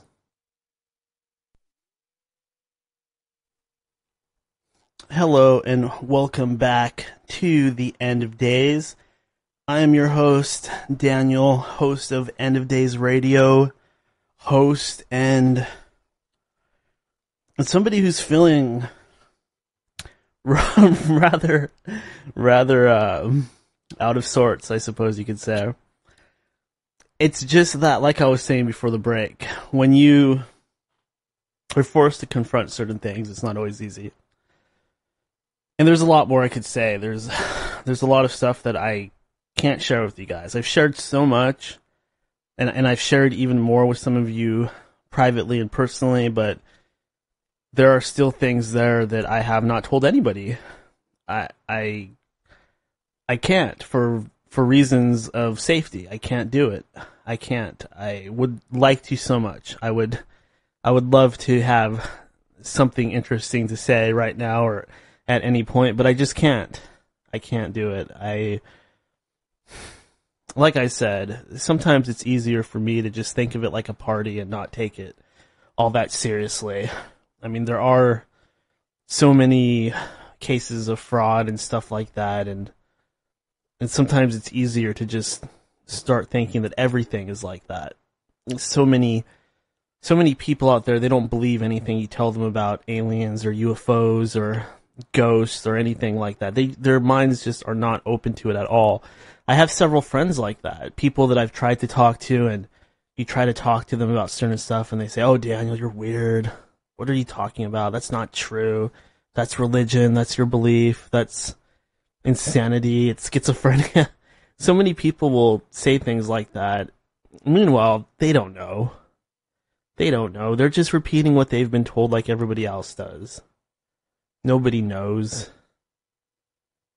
So many people will attack you for believing in different things and believing in things like magic and conspiracy and things like that. You can't let those people bully you. You can't.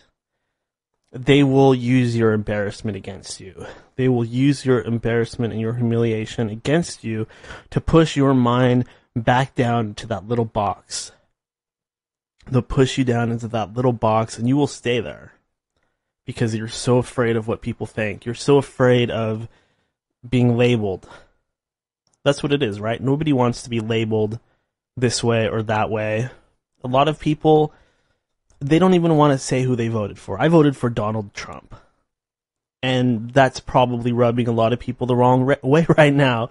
But I'm not keeping it a secret. Why would I hide it? Why would I do that? I mean, am I all rah Trump like I was during the election? No. I've had a dose of reality. I know that Trump isn't going after the Illuminati or anything like that, but I do see him working hard. And I don't believe he's racist or anything like that. I see a man working hard. I don't think he's a bad guy.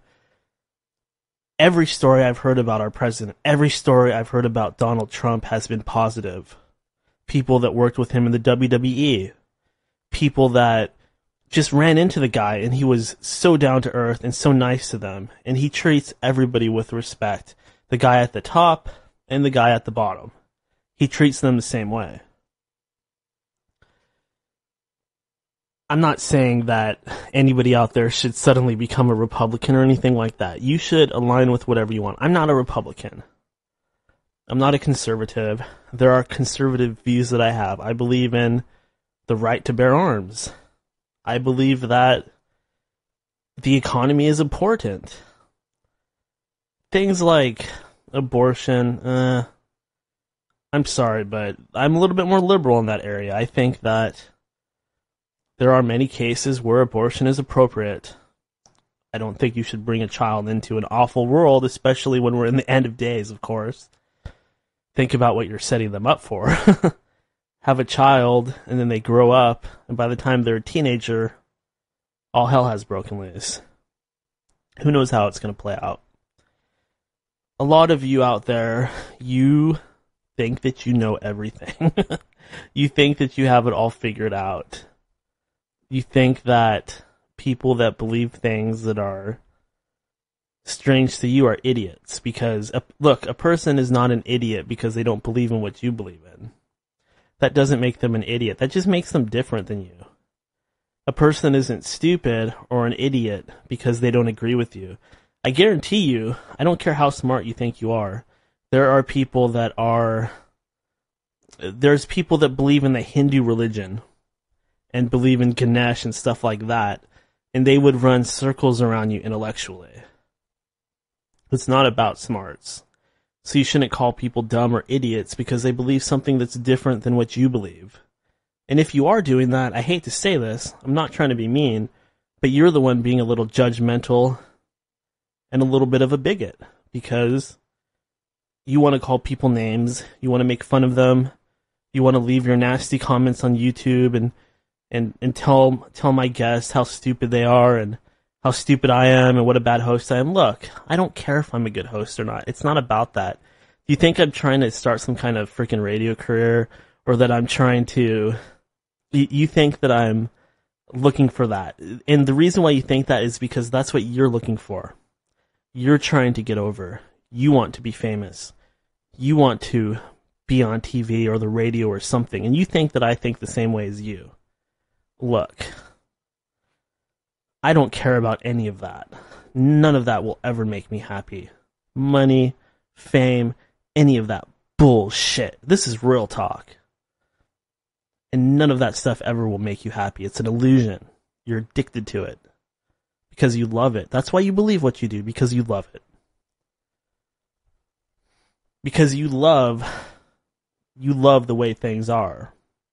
Maybe you've been tricked into loving it, but you still love it. Anyways, enough of this.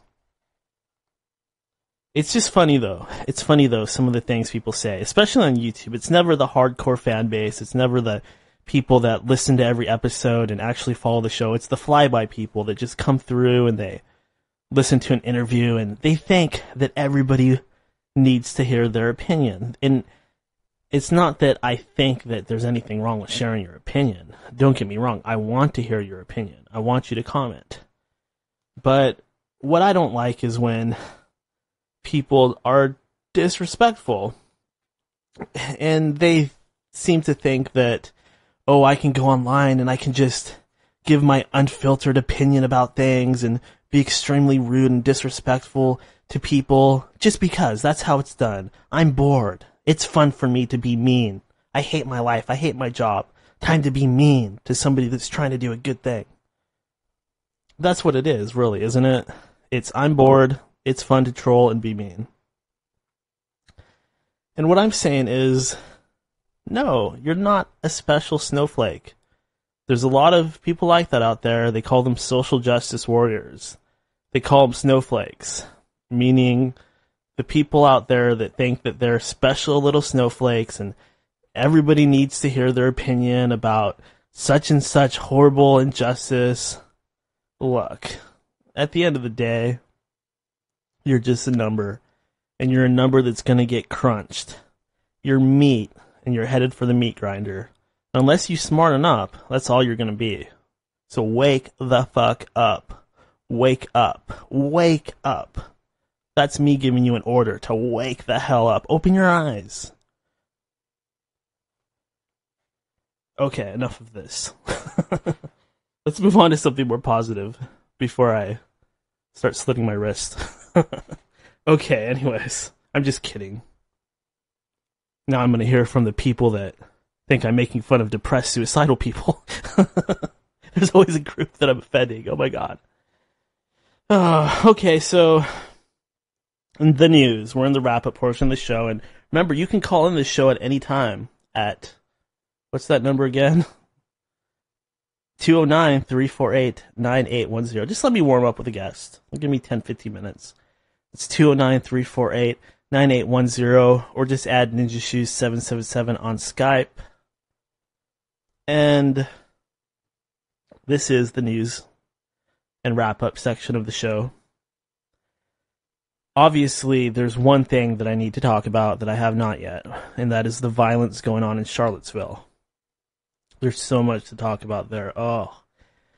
For one thing, what I need to do right now is at some point tonight, is I need to go on YouTube and watch some of these videos and events that everybody's talking about. Apparently there's all kinds of hilarious and awesome stuff going on where neo-Nazis are dressing up in battle armor and and having huge brawls with protesters from the liberal side of things. So they're having war in the streets, and some guy ran over a bunch of people with a car. Just some vicious piece of shit, racist. These are real racists. Look, a lot of people that get called racist are not racist. It's something that happens a lot nowadays. It's true. But if it is in somebody's heart, it doesn't take you long to realize it. And I'm sorry, but if you're a neo-Nazi, which have nothing to do with the original Nazis, by the way, nothing at all. They don't even understand the real Nazis. If you're a neo-Nazi, if you're a white supremacist, if you're a KKK member, or anything like that, then you are a piece of shit, period. And you are a racist. And I would never even give you the time of day, because you're a piece of shit.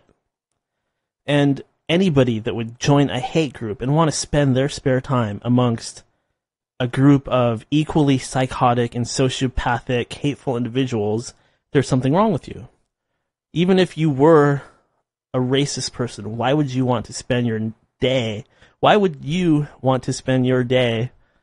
with a bunch of evil, psychotic, hateful people? Do you think that any good's going to come out of that? Those are your friends? Those are the people that you want to impress? There's something wrong with that, obviously.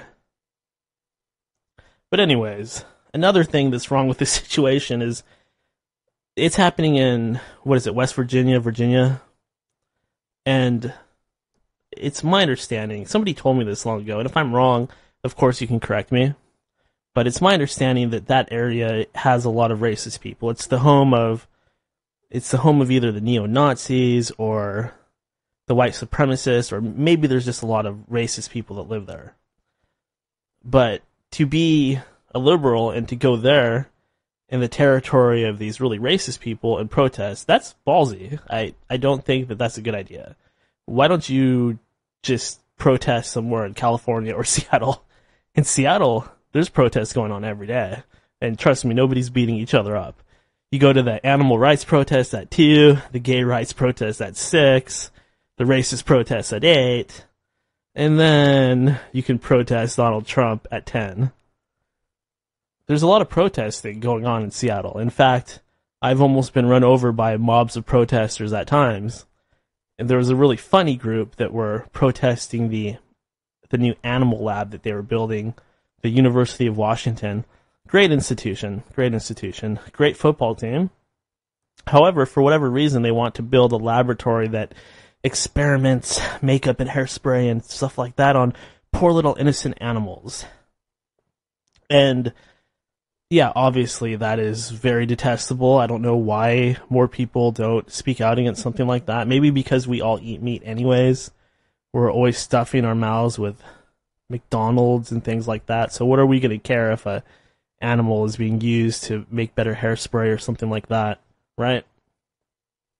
But the protesters were pretty funny because they would rhyme, and then they would yell things that would crack me up. Like they'd be out there screaming, "No more dead kitties!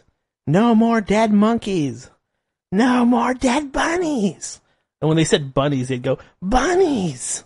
Like that. And I would just crack up because it sounds so weird. But, you know, I'm not it's not to say that I don't support what those people are doing. Obviously, I'm on their side. I'm not on the corporate side, that's for sure. What would that do for me? I don't work for that company. Why the hell would I be on their side? The people that are involved in that sort of thing. Okay, look, I'm going to go off topic a little bit. A lot of times I hear people, they say things to me like, why don't the people in North Korea just rebel against Kim Jong-un? Why don't they just rebel and have a rebellion? Why don't we go over there and assassinate him? Those are the main things that I hear about North Korea. Now, we got to think about this a little bit.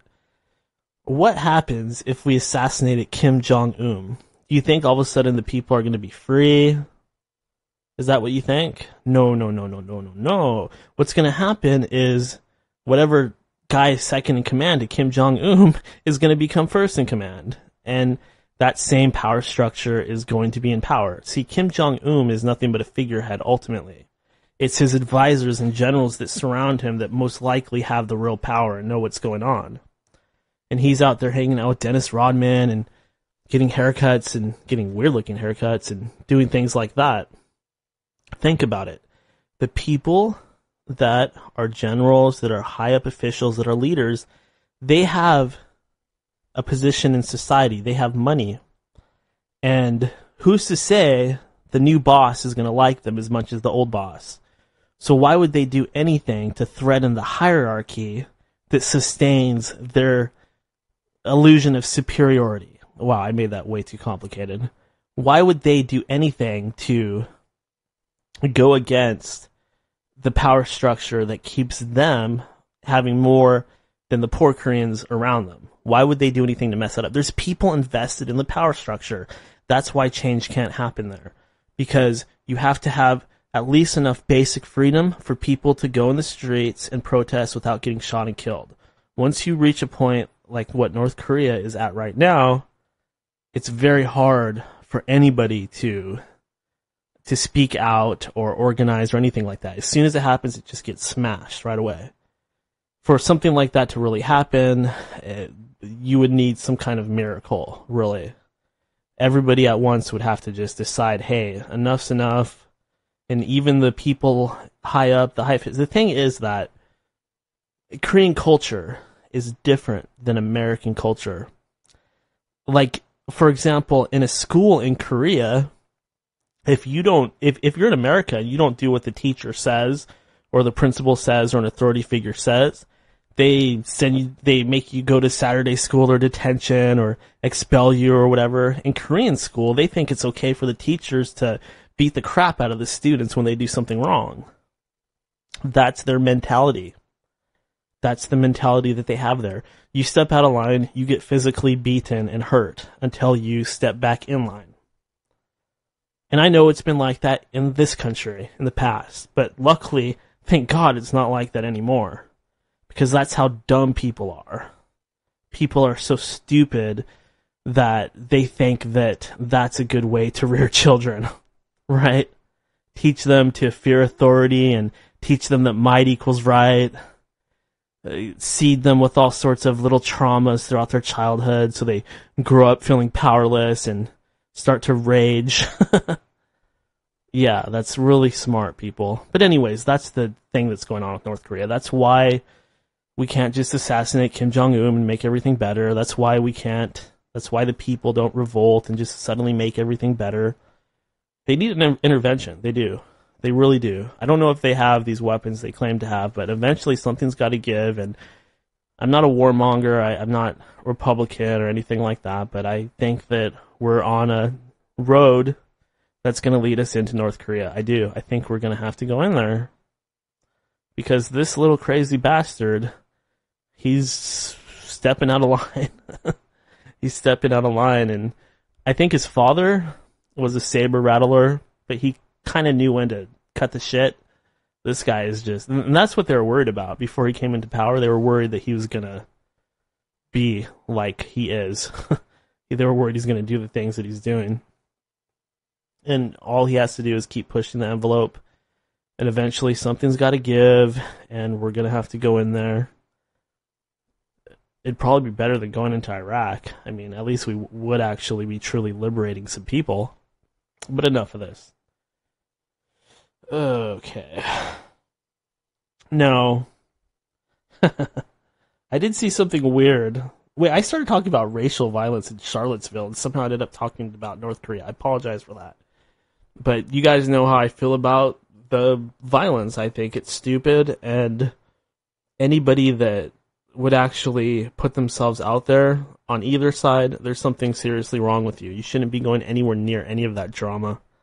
Think about yourself. I'm not saying you shouldn't be an activist. Of course you should be an activist. Activism is what it's all about. That's why I'm here. This is my form of activism. Of course. That's what I want you to do. But I don't want you to be stupid. Use your mind, not your fist. Use your brain, not brawn. You gotta use your mind. You're not going to get anything done by trying to impress your friends and go out there and punch a Nazi. You're not going to do any good. The only thing you're going to do is you're going to punch a Nazi. And either you're going to get hurt or he's going to get hurt. Or why? Why would you sacrifice yourself just to teach some dumbass a lesson who's still not going to understand? What do you think that you're accomplishing? Be a hero. You want to be a hero, be a hero. Work smart, not hard. Don't go out there and act like trash. Remember how Martin Luther King did it. Remember how Gandhi did it. Non-violent. Non-stupid. People are still going to get hurt either way. But do it the right way. Don't be a victim. Yeah, I said it. I think the people that go out there and protest and throw rocks and bricks, I think you're extremely stupid. And what's going to end up happening? They're going to end up putting cameras on every street corner, just like they did in England. And at least over here, we're fighting about relevant social issues. They were fighting about soccer, or footy, as they call it. Shout out to you Arsenal fans out there. Oh, man. Well,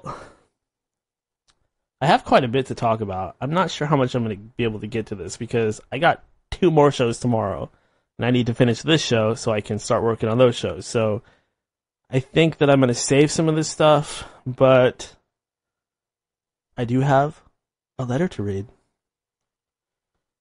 And then we'll do our mind-blowing moment of the day for this episode. At least this got me to stop thinking about Revelations. Let's talk about North Korea. Let's talk about Charlottesville. Okay, so, excuse me, I've been on air for a while. If I burp or flatulate or something like that, I'm sorry. I know it's unprofessional. I'm not trying to be professional. When I start getting paid, then I'll try to be professional, because then that means I can get fired. I can't get fired. Who's going to fire me? Only I can fire me. Only God can fire me. Okay, so let's read a letter. Enough jibba-jabbering. Dear Daniel. Excuse me. Dear Daniel. Who would win in a fight? The Hulk or Thor? This is from Abby. Okay, Abby, I know that you know that I'm a comic book fan, but Hulk versus Thor, let me guess, you're excited about the new Thor movie, right? That is a tough question to answer, but it is a question that I can answer.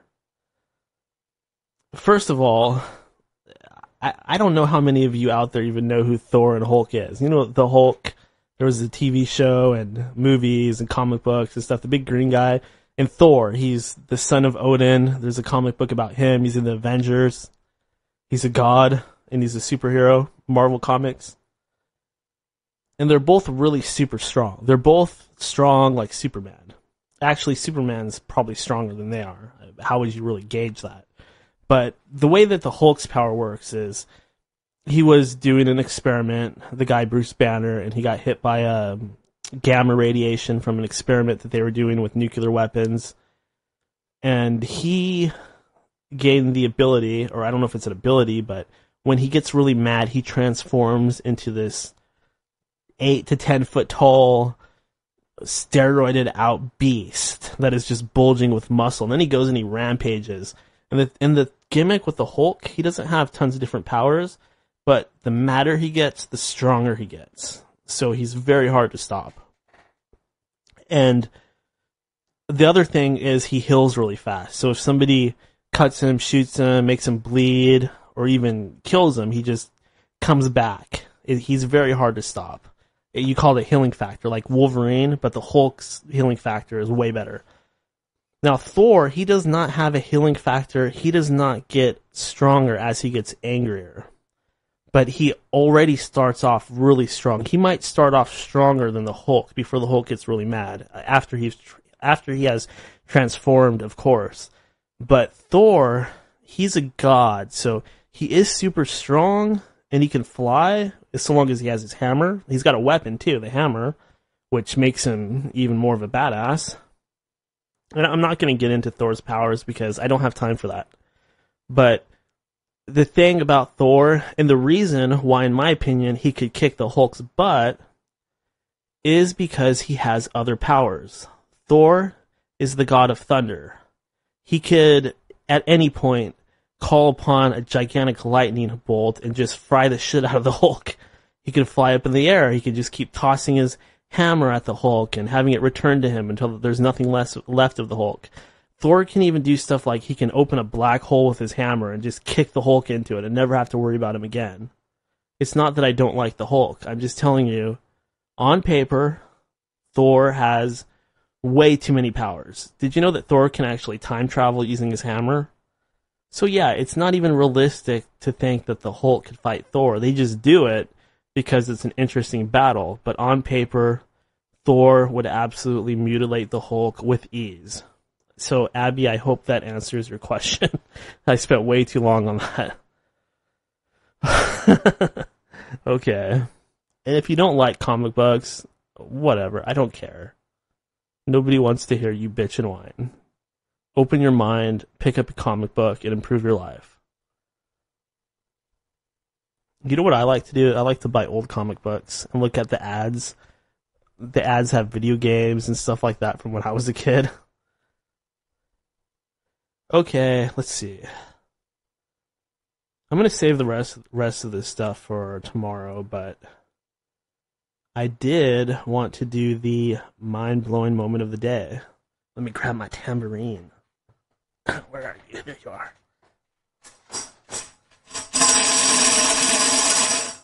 It's time for the mind-blowing moment of the day. Holy crap, that was annoying. Okay, so I'm going to say that the mind-blowing moment of the day was when Stan Deyo told us about the way that the anti-gravity technology works.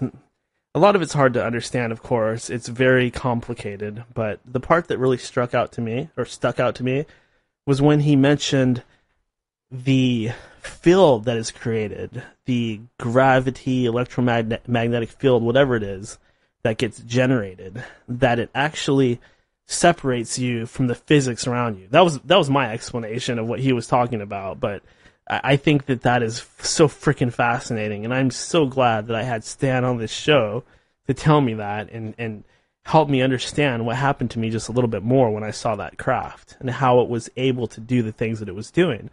now that I understand that, I feel like I understand quite a bit more. It makes perfect sense. This explains why UFOs can zigzag across the sky like they do. Crazy, huh? Yeah. So that's the mind-blowing moment of the day. And I also wanted to give a big shout out, just once again, to all the listeners out there. One thing that you guys might not be aware of is this show has grown like crazy the past few months. It's probably doubled or even tripled in listeners, which is crazy. All of a sudden, I'm getting a lot more feedback. I've seen tons of more people involved. And why that is, I don't know. I've been working very hard. I've been working hard to create a lot of good interviews. But I am very pleased to see how much this show is growing. It's actually starting to get kind of crazy popular, which is overwhelming for me because I've never been in a position like this before. I've never been the center of attention in any way. I was always the shy kid in the corner, and I still am. I'm in the corner right now. But I just wanted to say a big thank you to all of you guys out there that put up with me and my crazy personality and my sometimes unfiltered mouth. I want to thank you guys for appreciating my honesty, because I will always be honest with you on the radio. I will never lie to you. I will never lead you on. I will never try to make you believe in anything that I don't believe in. I want you guys to know that this program is for you. It's not for anybody except you hardcore listeners of this show, you people that listen to every episode and you soak up every second. You are the reason why I'm doing this. You guys, the people out there that love the show, you are the reason, and I thank you for giving me a reason to be here and a reason to be on this planet breathing. I don't know what's going to happen. I have a feeling we're in for some shit. And I have a feeling what's going on with this show is indeed bigger than trying to be a good show or being a form of entertainment or trying to get over or be famous or anything like that. What's going on with this show is much bigger. It's much bigger. And sometimes I have to be reminded of that. I have to be reminded that there's a mission here and this stuff is real. And there is nothing that's going to stop me short of a bullet in the head. So if you want some, come get some. I'm just kidding. Please don't come after me or kill me. Thank you. I've got things to do. Somebody did try to kill me. I've already told that story. And there are other stories that I have not shared, and some that I probably won't ever. But like I said, I thank you guys so much. All of you people out there that have some reason to listen. Maybe something weird happened to you. Maybe you're just bored. I don't care. I'm so glad that you are there. Should I spend another hour just thanking you guys and telling you how awesome you are, just showering you in all of this love? I'll send you, each and every one of you, a gift basket full of amazing fruit pies and pictures of myself and little action figures that look like me. Oh yes. I'm just kidding. Calm down. I'm not a narcissist. I'm not a snowflake. Okay. So, as you know, there is another double show tomorrow. How I'm doing it, I just don't know. But tomorrow, we'll be talking to the guys from the guy from the Mandate 33 channel on YouTube. And we will also be talking to Greg Hausch, who is the spokesperson for Anonymous. That's right. The hacktivist group Anonymous is going to be teaming up with End of Days Radio. How do you like them apples? Scary, scary, scary. Hang on to your seats because it's going to be a wild ride. And if you like End of Days Radio, remember to subscribe on all those services out there. Remember to do that. All of them. Anywhere you get podcasts, you can get End of Days Radio. If you want to donate to the show, just go to endofdaysradio.com, click the donate button. Help me keep the lights on and the servers up. I do appreciate that. And I appreciate you guys out there helping me buy this new mic that I'm talking into right now. It really has improved the show quite a bit, in my opinion. So, until next time, I'm Daniel, and this is the end of days.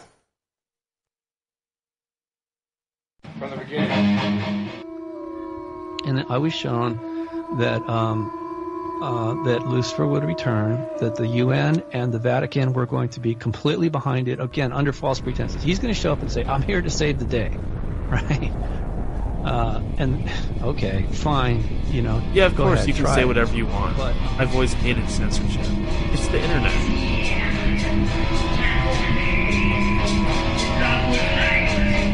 Sometimes, you know, once they get you for your first love bite, well, it depends on how aware you are, right?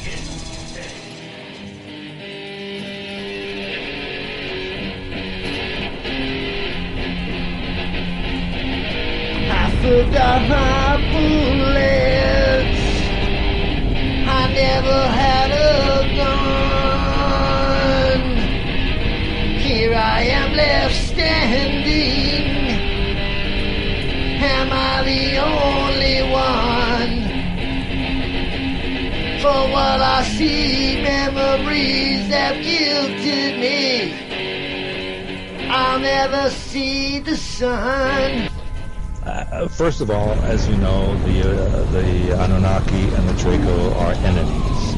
Second of all, underneath Baghdad was a stargate that was created by the Anunnaki so that they could transfer from Nibiru to the Earth.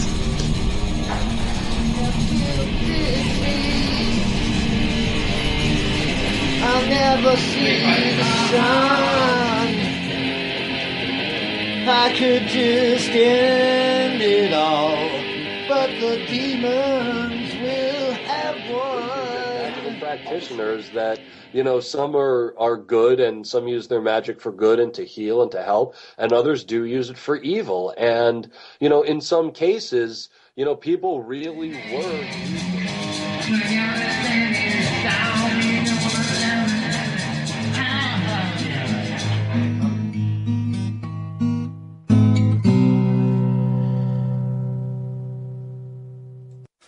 This is too much sometimes.